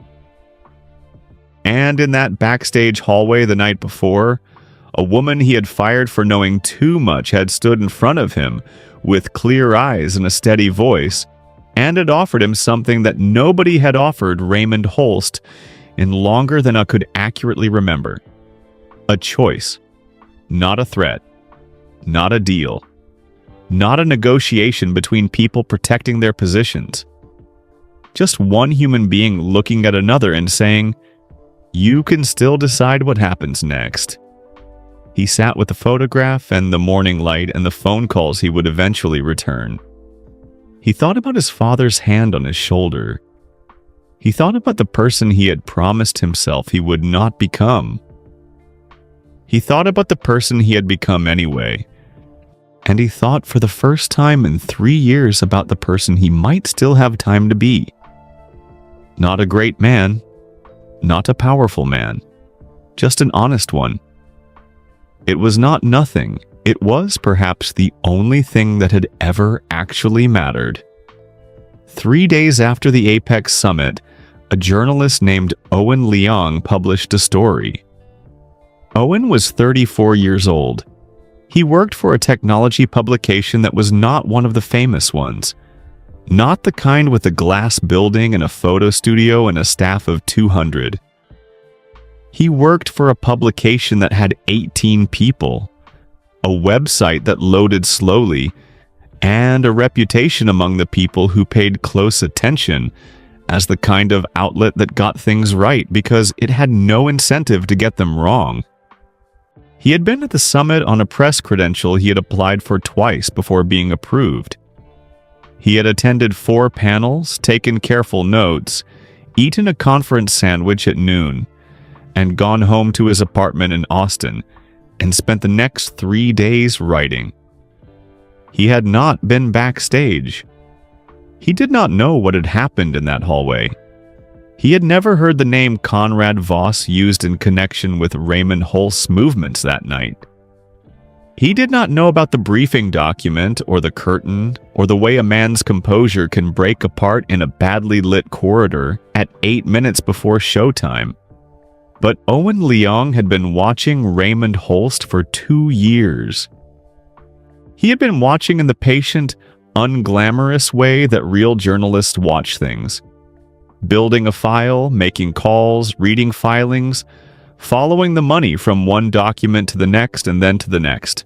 The way you follow a thread not because you know where it ends, but because it keeps going. His story was careful. It was sourced. It named no names beyond Raymond's and described, in the precise language of someone who understood what could be proved and what could only be suggested, a pattern of behavior at Holst Capital Partners that raised serious regulatory questions. It called at its end for an official inquiry. It was not a dramatic story. It did not have a villain's confession or a smoking document or a scene in a hallway. It was just a carefully built argument made from facts that had always been available to anyone willing to spend 2 years looking at them.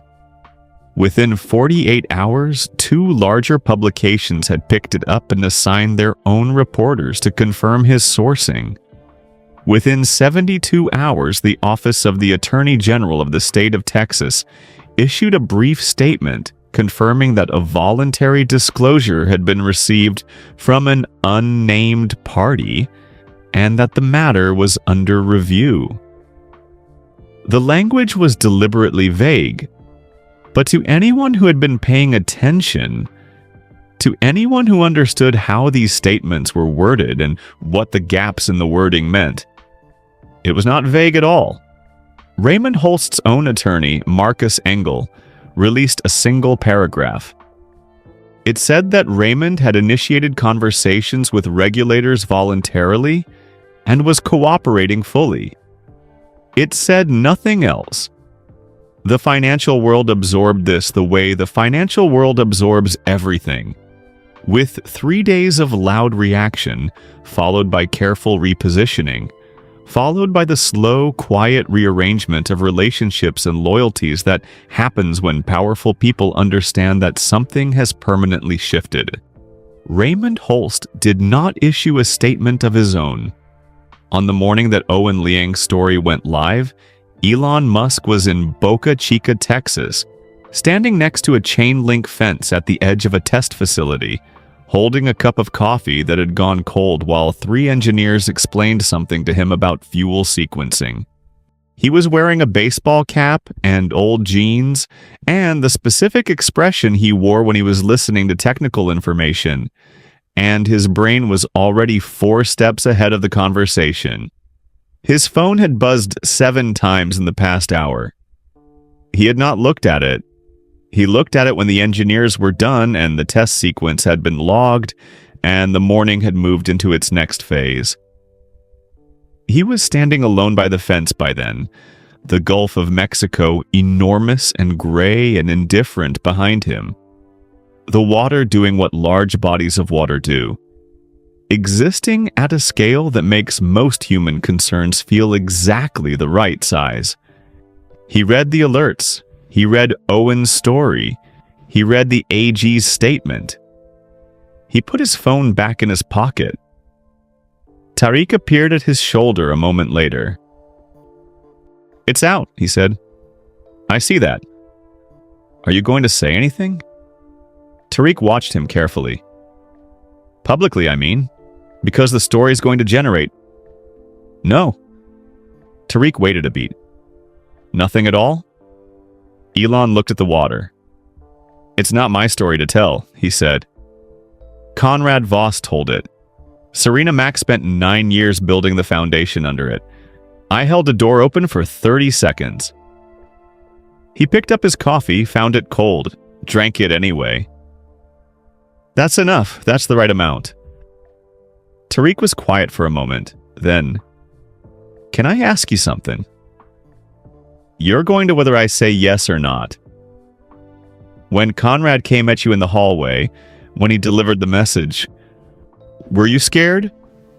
Elon was quiet. Not the quick quiet of someone deciding how to deflect a question, but the slower quiet of someone actually going back to the feeling and looking at it honestly. "A little," he said. "Old reflex. The kind that lives in your body before your brain catches up to it." He kept his eyes on the water. Not of Conrad. He was just a messenger who had been carrying someone else's weight for so long he'd forgotten it wasn't his. He paused. "Not of Raymond either. Not exactly, just of the feeling itself. Of being in a room where someone has decided they have the right to determine what is possible for you. I know that feeling from a long time ago. It doesn't fully go away, no matter how much changes." Tariq nodded slowly. "But you knew about the files. You had something to stand on." "The files were a floor," Elon said. "Not the thing itself. The thing was just..." He turned the coffee cup in both hands the way he did when he was searching for the exact right word and refusing to settle for an approximate one. Being willing to stay still. To not move. To let him finish his message and then say mine without raising my voice. He looked at Tariq. Most people move. They give ground before they know they're giving it, because they're more afraid of what happens if they don't than of what happens if they do. I was more afraid of what happened if I moved. I was afraid of becoming someone who moved. He dropped the coffee cup in a bin near the fence post. "Come on," he said. "They're ready for the next sequence." He turned and walked back toward the facility, back into the noise and the technical language and the enormous, patient daily work of building things that had never existed before. He did not look back at the water. He did not need to. The Gulf of Mexico went on without him, gray and enormous and entirely unmoved, which was exactly the right response to everything that had happened and everything that was still to come. This is the part of the story that was never reported. Not by Owen Leong, who had done careful and important work, and still only ever held one piece of it. Not by the two larger outlets that picked up his story and sent their own reporters to confirm his sourcing. Not in the Attorney General's statement, which was precise and vague in equal measure. Not in Marcus Engel's carefully worded press release. Not in any of the regulatory filings that would follow over the months ahead, moving through their institutional channels with the unhurried certainty of things that are finally properly in motion. This is the part that only 4 people knew. Elon Musk, Serena Mack, Tariq Bellamy, and the 4th person, whose name will arrive at the end of this chapter because some things earn their revelation. When Serena Mack first reached out through Bev 2 years before the Apex Summit, she had sent one verification page. Heavily redacted, One document, enough to prove the files existed, enough to prove they were real, not enough to give away anything she could not take back. What she had not told Tariq, what she had not told anyone on this earth, not her mother before she died, not her brief husband Daniel, not the lawyer she had paid out of pocket and never called again, was what else lived inside the Meridian files. There were two layers. The first layer was the financial crime, the Meridian arrangement. The 3 foreign investment funds, the cycling of money through a company Raymond's own foundation publicly praised, the accounts that eventually fed back to Raymond's personal interests. This was the layer she had described in the hallway. This was the layer that Elon had used in the confrontation with Conrad. This was the layer that was now moving properly and irreversibly through the systems designed to handle such things. The second layer was something she had almost not copied. She had found it on a Thursday afternoon in November of 2018, working late in her office at Holst Capital, while most of the floor had already gone home. She had been cross-referencing a set of philanthropic disbursement records against the lab grants listed in the Foundation's annual report. Routine work. The kind of work that required attention but not inspiration. The kind of work that looks like nothing until it looks like something. She had found a subfolder inside the Meridian archive. It was labeled simply Correspondence 2017 to 2018. Inside it were 43 emails. They were between Raymond Holst and a man named Dr. Philip Sato, who was at the time the lead researcher at a biomedical laboratory in San Diego.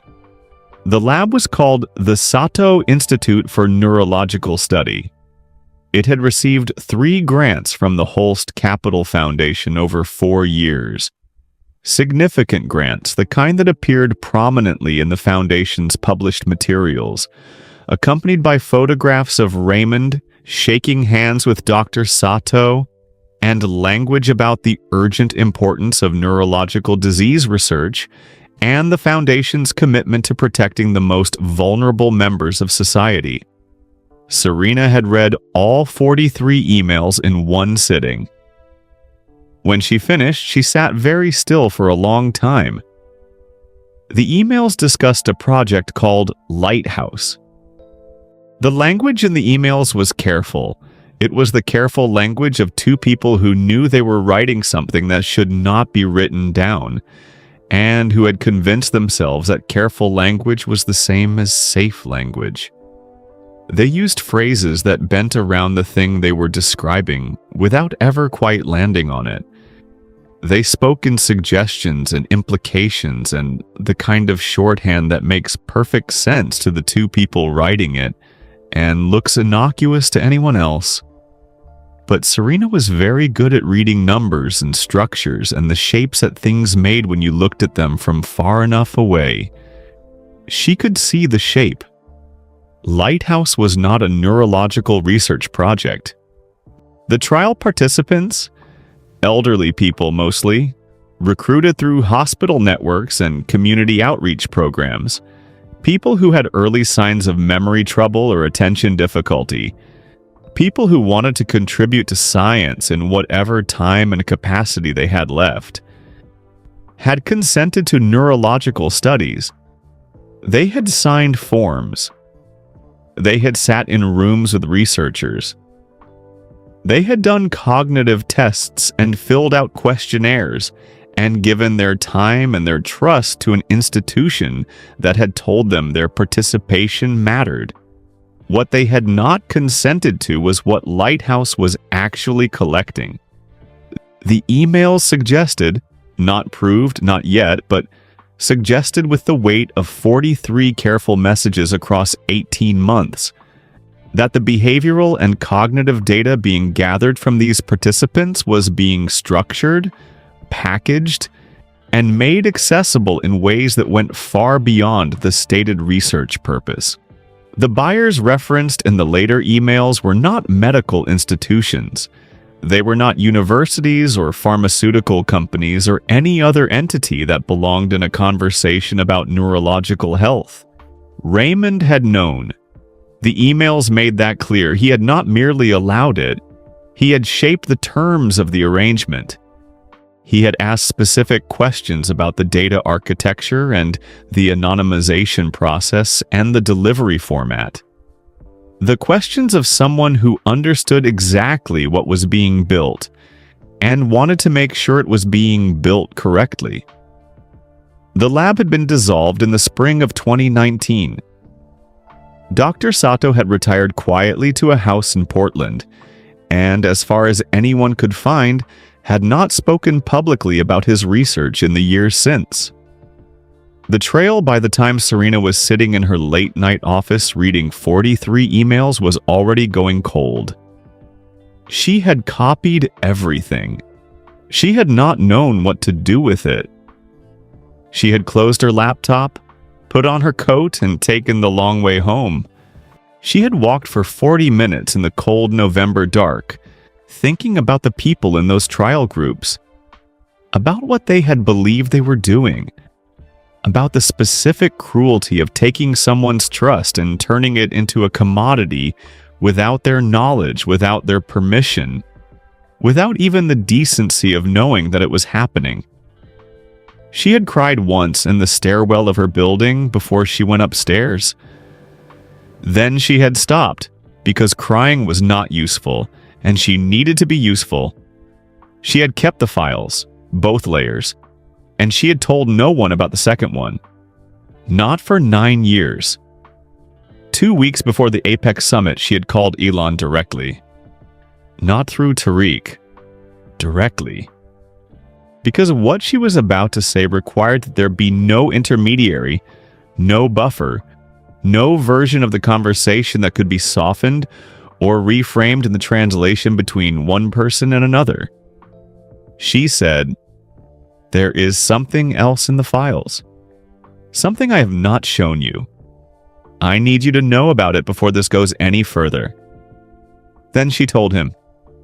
She told him about the 43 emails, about Lighthouse, about the trial participants, elderly, trusting, going about their ordinary days, sitting in research rooms thinking they were doing something good, about the cold trail and the dissolved lab, and the retired researcher in Portland, about the 9 years she had spent not knowing what to do with the second layer because the second layer was not about money.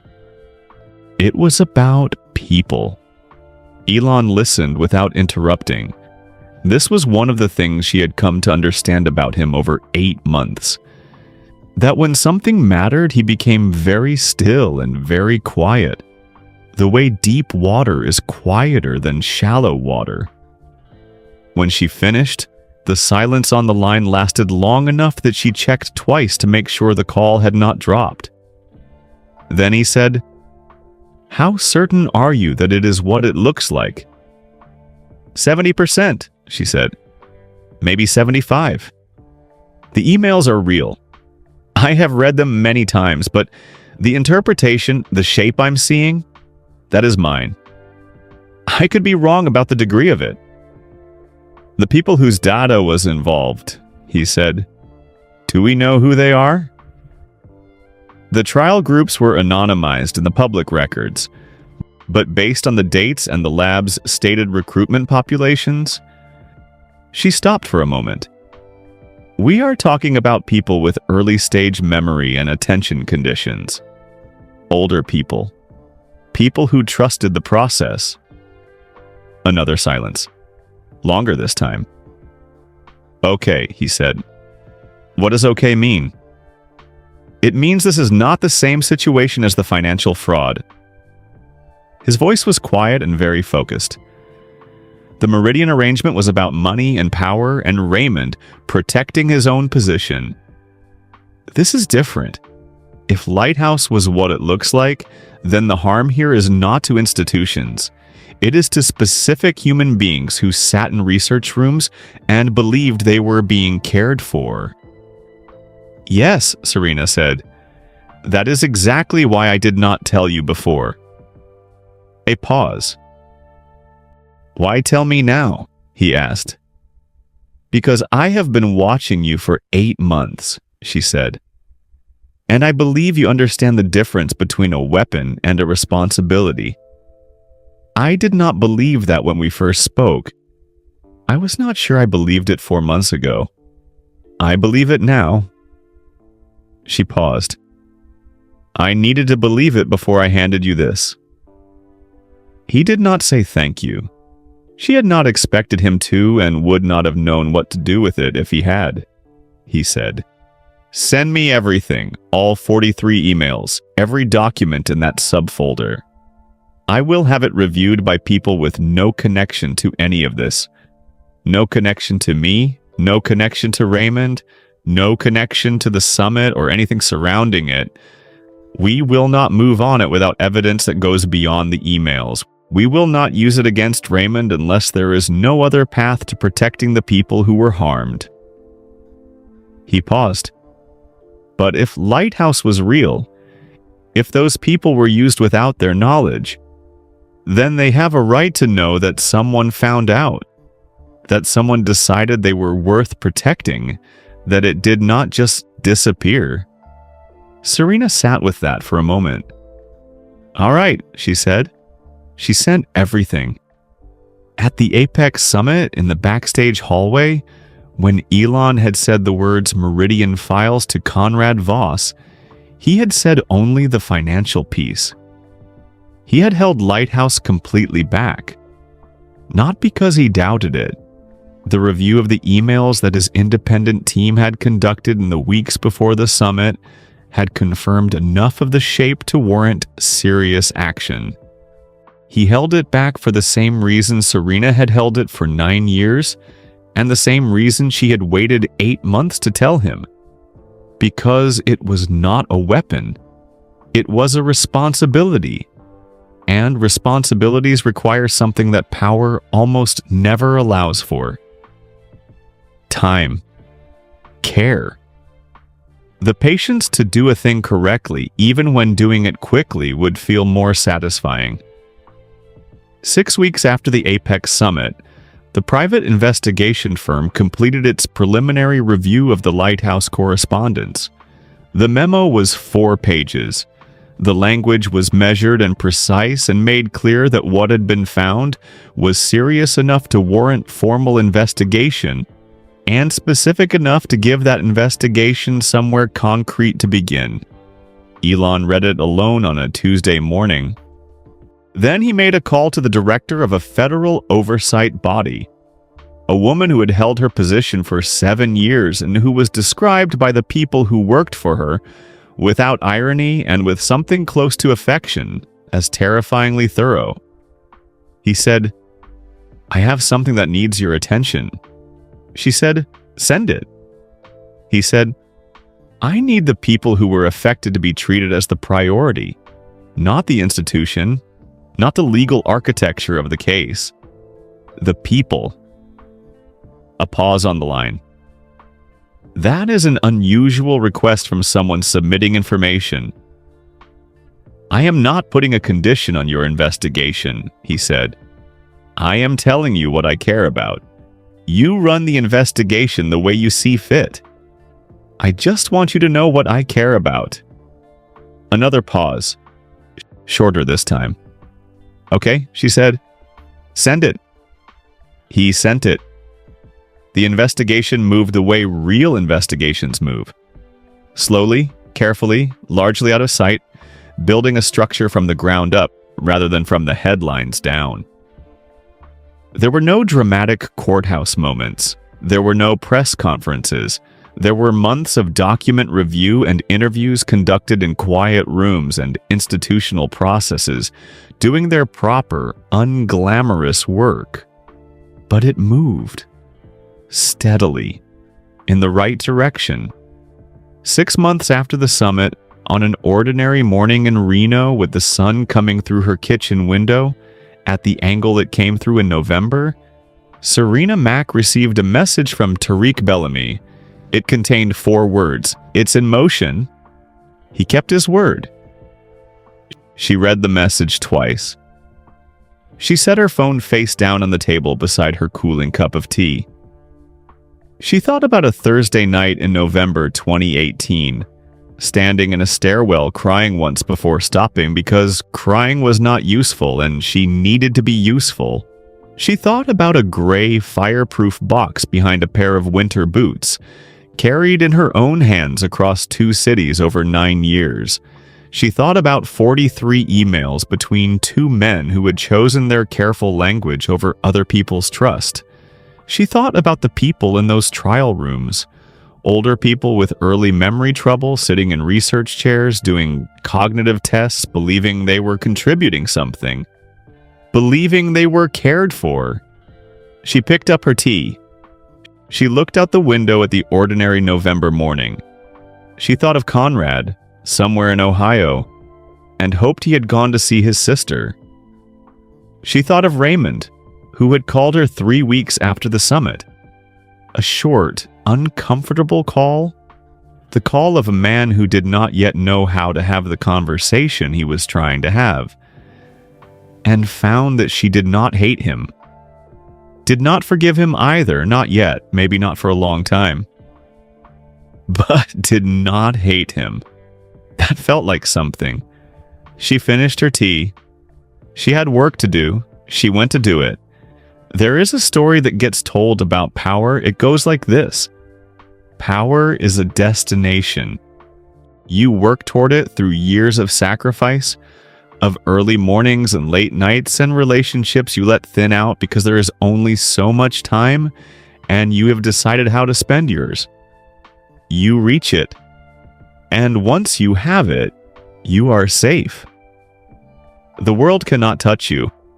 The things that frightened you when you were small and unknown and standing at the bottom of something enormous, those things lose their reach. They cannot get to you anymore. You are above them.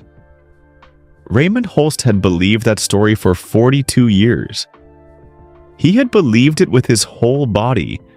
The way you believe something when you have made it the load-bearing wall of everything you have built. Every choice he had made, every line he had crossed, every person he had used, and every truth he had bent, all of it had been in service of the story. In service of the place at the top where the air was thin and clean, and the ordinary fears of ordinary people could not climb. He had the proof that it was working. The buildings with his name on them.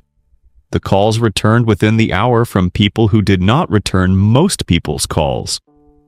The rooms he was invited into that other people only read about in the kinds of books written after the fact, when the powerful have become historical.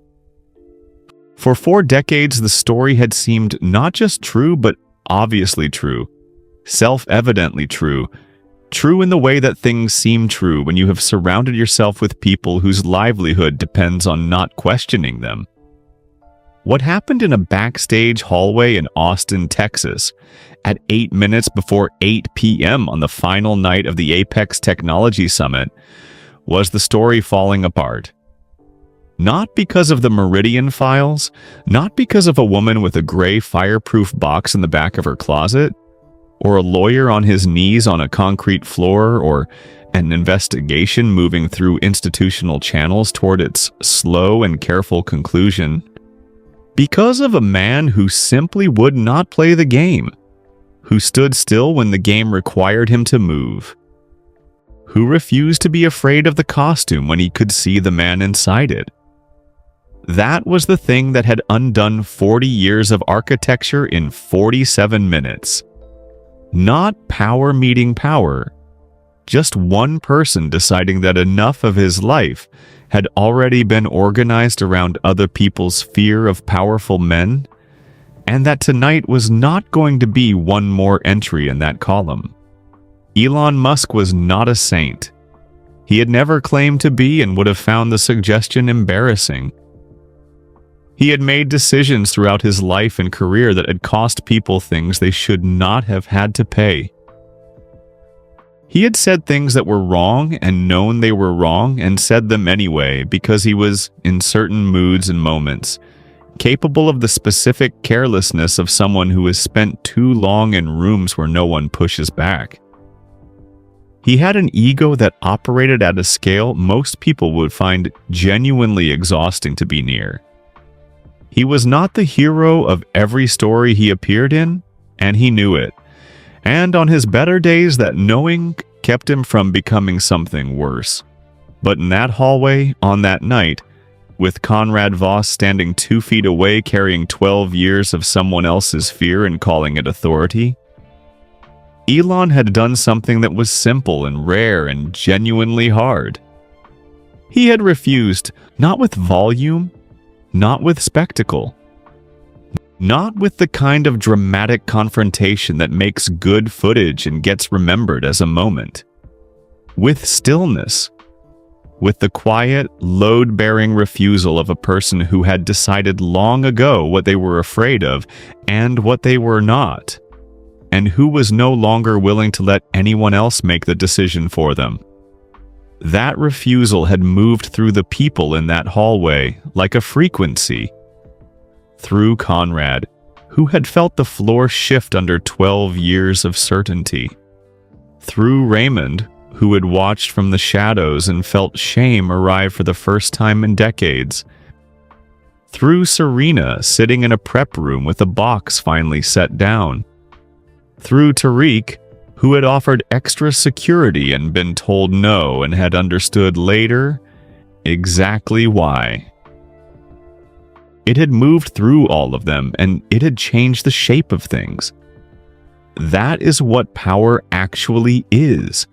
Not the accumulation of resources and relationships and leverage and legal architecture. Not the ability to make someone afraid. Not the buildings with your name on them or the calls returned within the hour or the rooms that close when you leave them. Power is the decision not to move.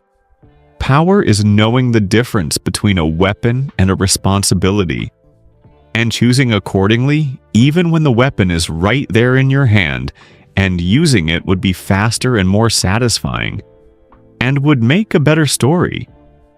Power is standing in a poorly lit corridor at 8 minutes before showtime and saying the true thing quietly and then walking through a curtain into the light without looking back to see if it landed. Conrad Voss moved to Columbus in the spring. He found a job at a public interest law firm, 12 lawyers, an office that smelled permanently of old carpet and strong coffee. Cases that involved people who had been hurt by systems they did not have the resources to fight alone. The pay was a fraction of what he had earned for Raymond. The hours were different. Still long, but differently long, oriented towards something that felt like forward rather than around. The work was unglamorous in every respect. He was good at it in a way he had not been good at anything in years. It turned out that the skills Raymond had valued, the ability to read a situation completely and quickly, to find the thing that mattered in a room full of things that were only pretending to matter, to say exactly what needed to be said and nothing more. Those skills did not belong to Raymond. They had never belonged to Raymond.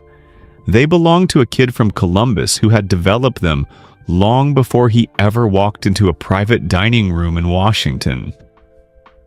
He visited Diane on a Thursday in April.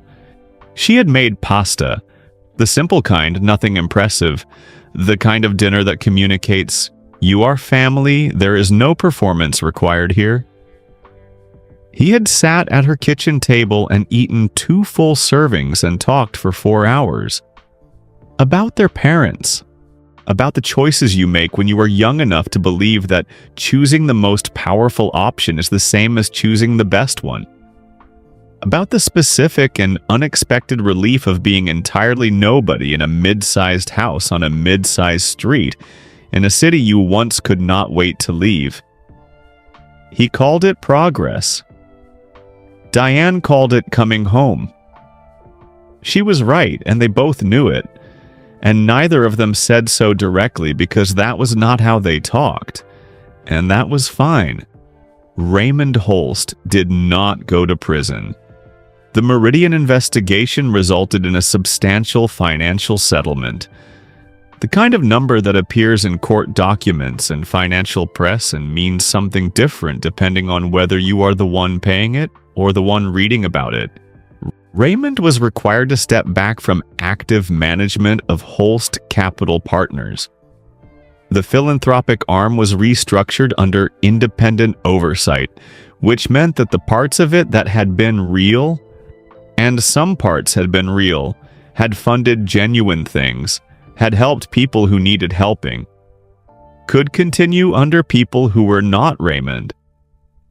The lighthouse matter moved more slowly as these things do. The trail was old, the lab was gone.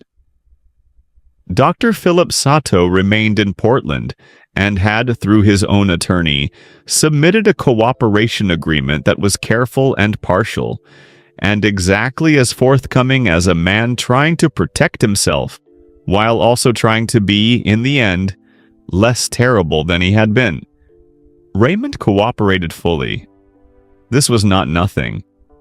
Cooperation in these circumstances requires sitting in conference rooms for many hours with people who are asking questions you have spent years not wanting anyone to ask, and answering them clearly and completely without the machinery of deflection that has been your primary tool for 4 decades. It requires being a person rather than a position. Raymond answered the questions. He did not enjoy it. Some days he actively hated it, but he answered them.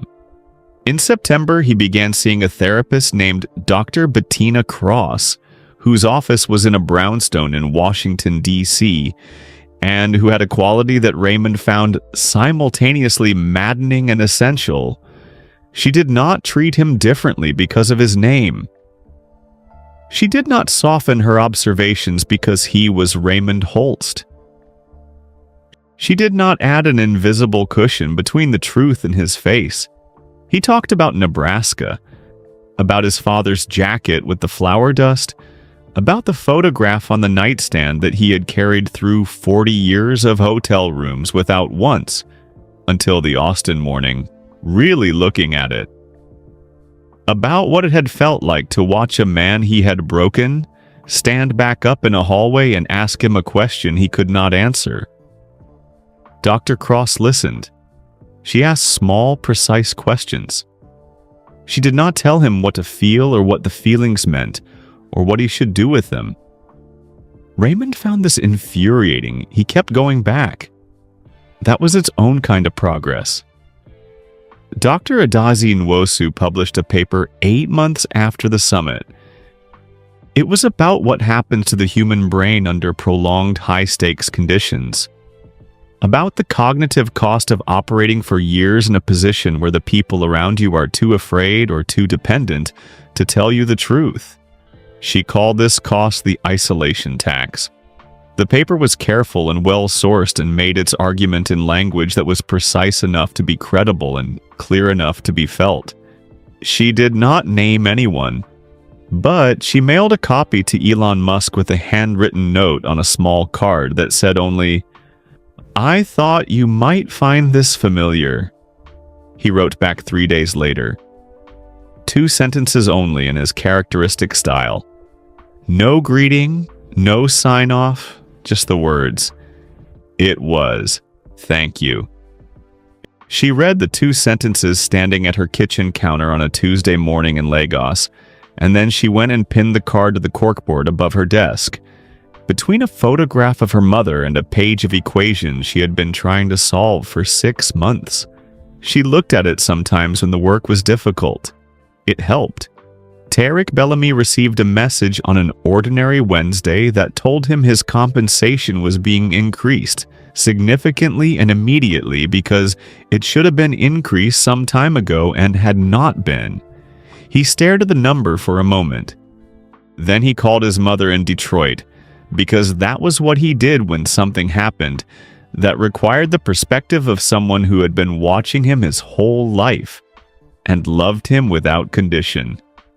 His mother said, "Don't let it make you into someone different." He said, "I'll try." She said, "I know you will. That's enough." He put the phone down and sat with that for a moment and found that it was, in fact, enough. Serena Mack enrolled in an evening literature course at the University of Nevada, Reno in the fall. 19th century novels. She had always meant to read them. She had been for the past 9 years and for various reasons, very busy. She sat in a classroom with people who were, most of them, young enough to be the children she had never had, and she took notes in a spiral notebook, and she read books about people trapped inside social systems that were too large and too old to be moved by any one person's effort. And she discovered, to her genuine surprise, that she had things to say about them. After class one evening in October, the professor caught up with her in the hallway and asked, simply, what had brought her to the course. She considered the question. "I spent a long time holding something I did not know what to do with," she said. "And then I found out what to do with it. And now I want to read for a while. I want to read about other people figuring things out." She paused. "I find it very comforting." The professor smiled. "That's as good a reason as anyone has ever given me." The last person in this story has not appeared in it before now. Her name was Letitia Drummond. She was 74 years old and she lived in a yellow house in Escondido, California, with a garden that she tended on weekday mornings and a daughter named Rosa, who lived 20 minutes away and called every other day without fail. In the fall of 2017, Letitia's doctor had gently suggested that she consider participating in a neurological research study at a lab in San Diego. She had been experiencing some early memory changes. Small things, the kind that most people her age experienced, and that were worth monitoring carefully. The study was voluntary. It would involve some cognitive testing over several months. The researchers were kind and professional, and the intake coordinator had answered all her questions patiently. She had wanted to help, if she could. She had always believed in contributing to things larger than herself. She had signed the forms. She had sat in the research rooms. She had done the tests. She had gone home and told Rosa about it, and Rosa had said that she was proud of her. She had not known about Lighthouse. She had not known about Raymond Holst, or Serena Mack, or 43 emails, or a gray fireproof box behind a pair of winter boots. She had not known that the data she had given in trust had traveled to places her consent had not authorized, and been used for purposes her consent had not imagined. She found out on a Wednesday in November, sitting at her kitchen table in the Yellow House, when a formal letter arrived from a federal oversight office. The letter was clear. It had been written, she would later learn, under explicit guidance that clarity and respect for the people being notified were the first priorities. It told her what had happened. It told her that an investigation had been completed. It told her that she was being informed because she had a right to know, and because the people responsible for the notification had been asked to decide by someone who had made it a condition of his cooperation, that she mattered, that the people like her mattered, that the story did not end with the institution and the lawyers and the financial settlement, that it ended here, with her, with a letter in her hands at a kitchen table on an ordinary Wednesday. She read it twice. She sat with it for a long time. Rosa was in the next room, the television a low murmur through the wall. Letitia did not feel what she expected to feel. She had expected anger, or the raw, open feeling of betrayal. What she felt instead was something more like the particular quiet that falls after a long storm. Not peaceful exactly, not restored, but still. The kind of still that comes when something that has been happening without your knowledge finally stops. She put the letter down. She got up from the table. She walked into the next room and sat beside her daughter on the couch and took her hand. Rosa looked at her. "Mom, are you okay?" Letitia thought about it honestly, the way she thought about most things. "Yes," she said. "I think I am." A pause. Someone did the right thing. Eventually, someone decided that I was worth telling. Rosa didn't know what that meant. She held her mother's hand anyway, which was the right thing to do and which Rosa had always known how to do instinctively, which was one of the many reasons Letitia was grateful every single day to be her mother.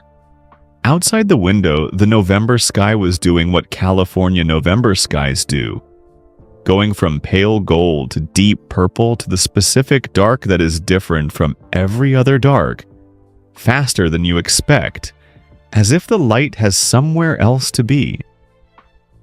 Letitia watched it. She thought, eventually is better than never. She thought, someone paid attention. Someone held the information carefully and waited until they knew how to use it without doing it wrong.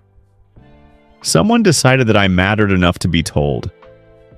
She thought, that is what power actually is. Not the buildings, not the rooms, not the calls returned within the hour. The decision to use what you have in the service of someone who has nothing. The willingness to hold a responsibility instead of a weapon. The patience to do a thing correctly even when doing it quickly would feel like more. The refusal to move when the world tells you to move, and the choice to do the right thing with the time that stillness buys you. Letitia Drummond sat with her daughter's hand in hers and watched the California dark come in, and felt, in the quiet of that ordinary Wednesday evening, that she had been seen. It was not nothing. It was, in fact, everything that mattered. And that is the story of the night when the most feared lawyer in the tech world walked into a dark hallway thinking he owned the air in it, and walked out a completely different man. Power did not win that night. Stillness did. One person refusing to move. One woman who kept a box for 9 years. One quiet act of doing the right thing when the wrong thing was so much easier. That is what changed everything. Now, before you go, drop a comment right now and tell us where you are watching from. It does not matter if you are watching from New York or Nigeria, from London or Lagos, from a couch in California or a chair in Chennai. We want to know. Say hello. Tell us your city. We read every single one. And if this story moved you even a little, if it made you think about power differently or about the people who hold things quietly for a long time until the right moment comes, please hit the like button right now. It takes 1 second, and it helps this story reach someone who needs to hear it today. Subscribe to this channel if you have not already. We tell stories like this one. Stories about courage that does not look like courage. About the moment when one person refusing to back down changes the shape of everything around them. Every single week. Hit subscribe and ring the bell so you never miss one. And right now, there is a video appearing on your screen. Click it. Because if this story kept you watching, that one will too. We will see you there.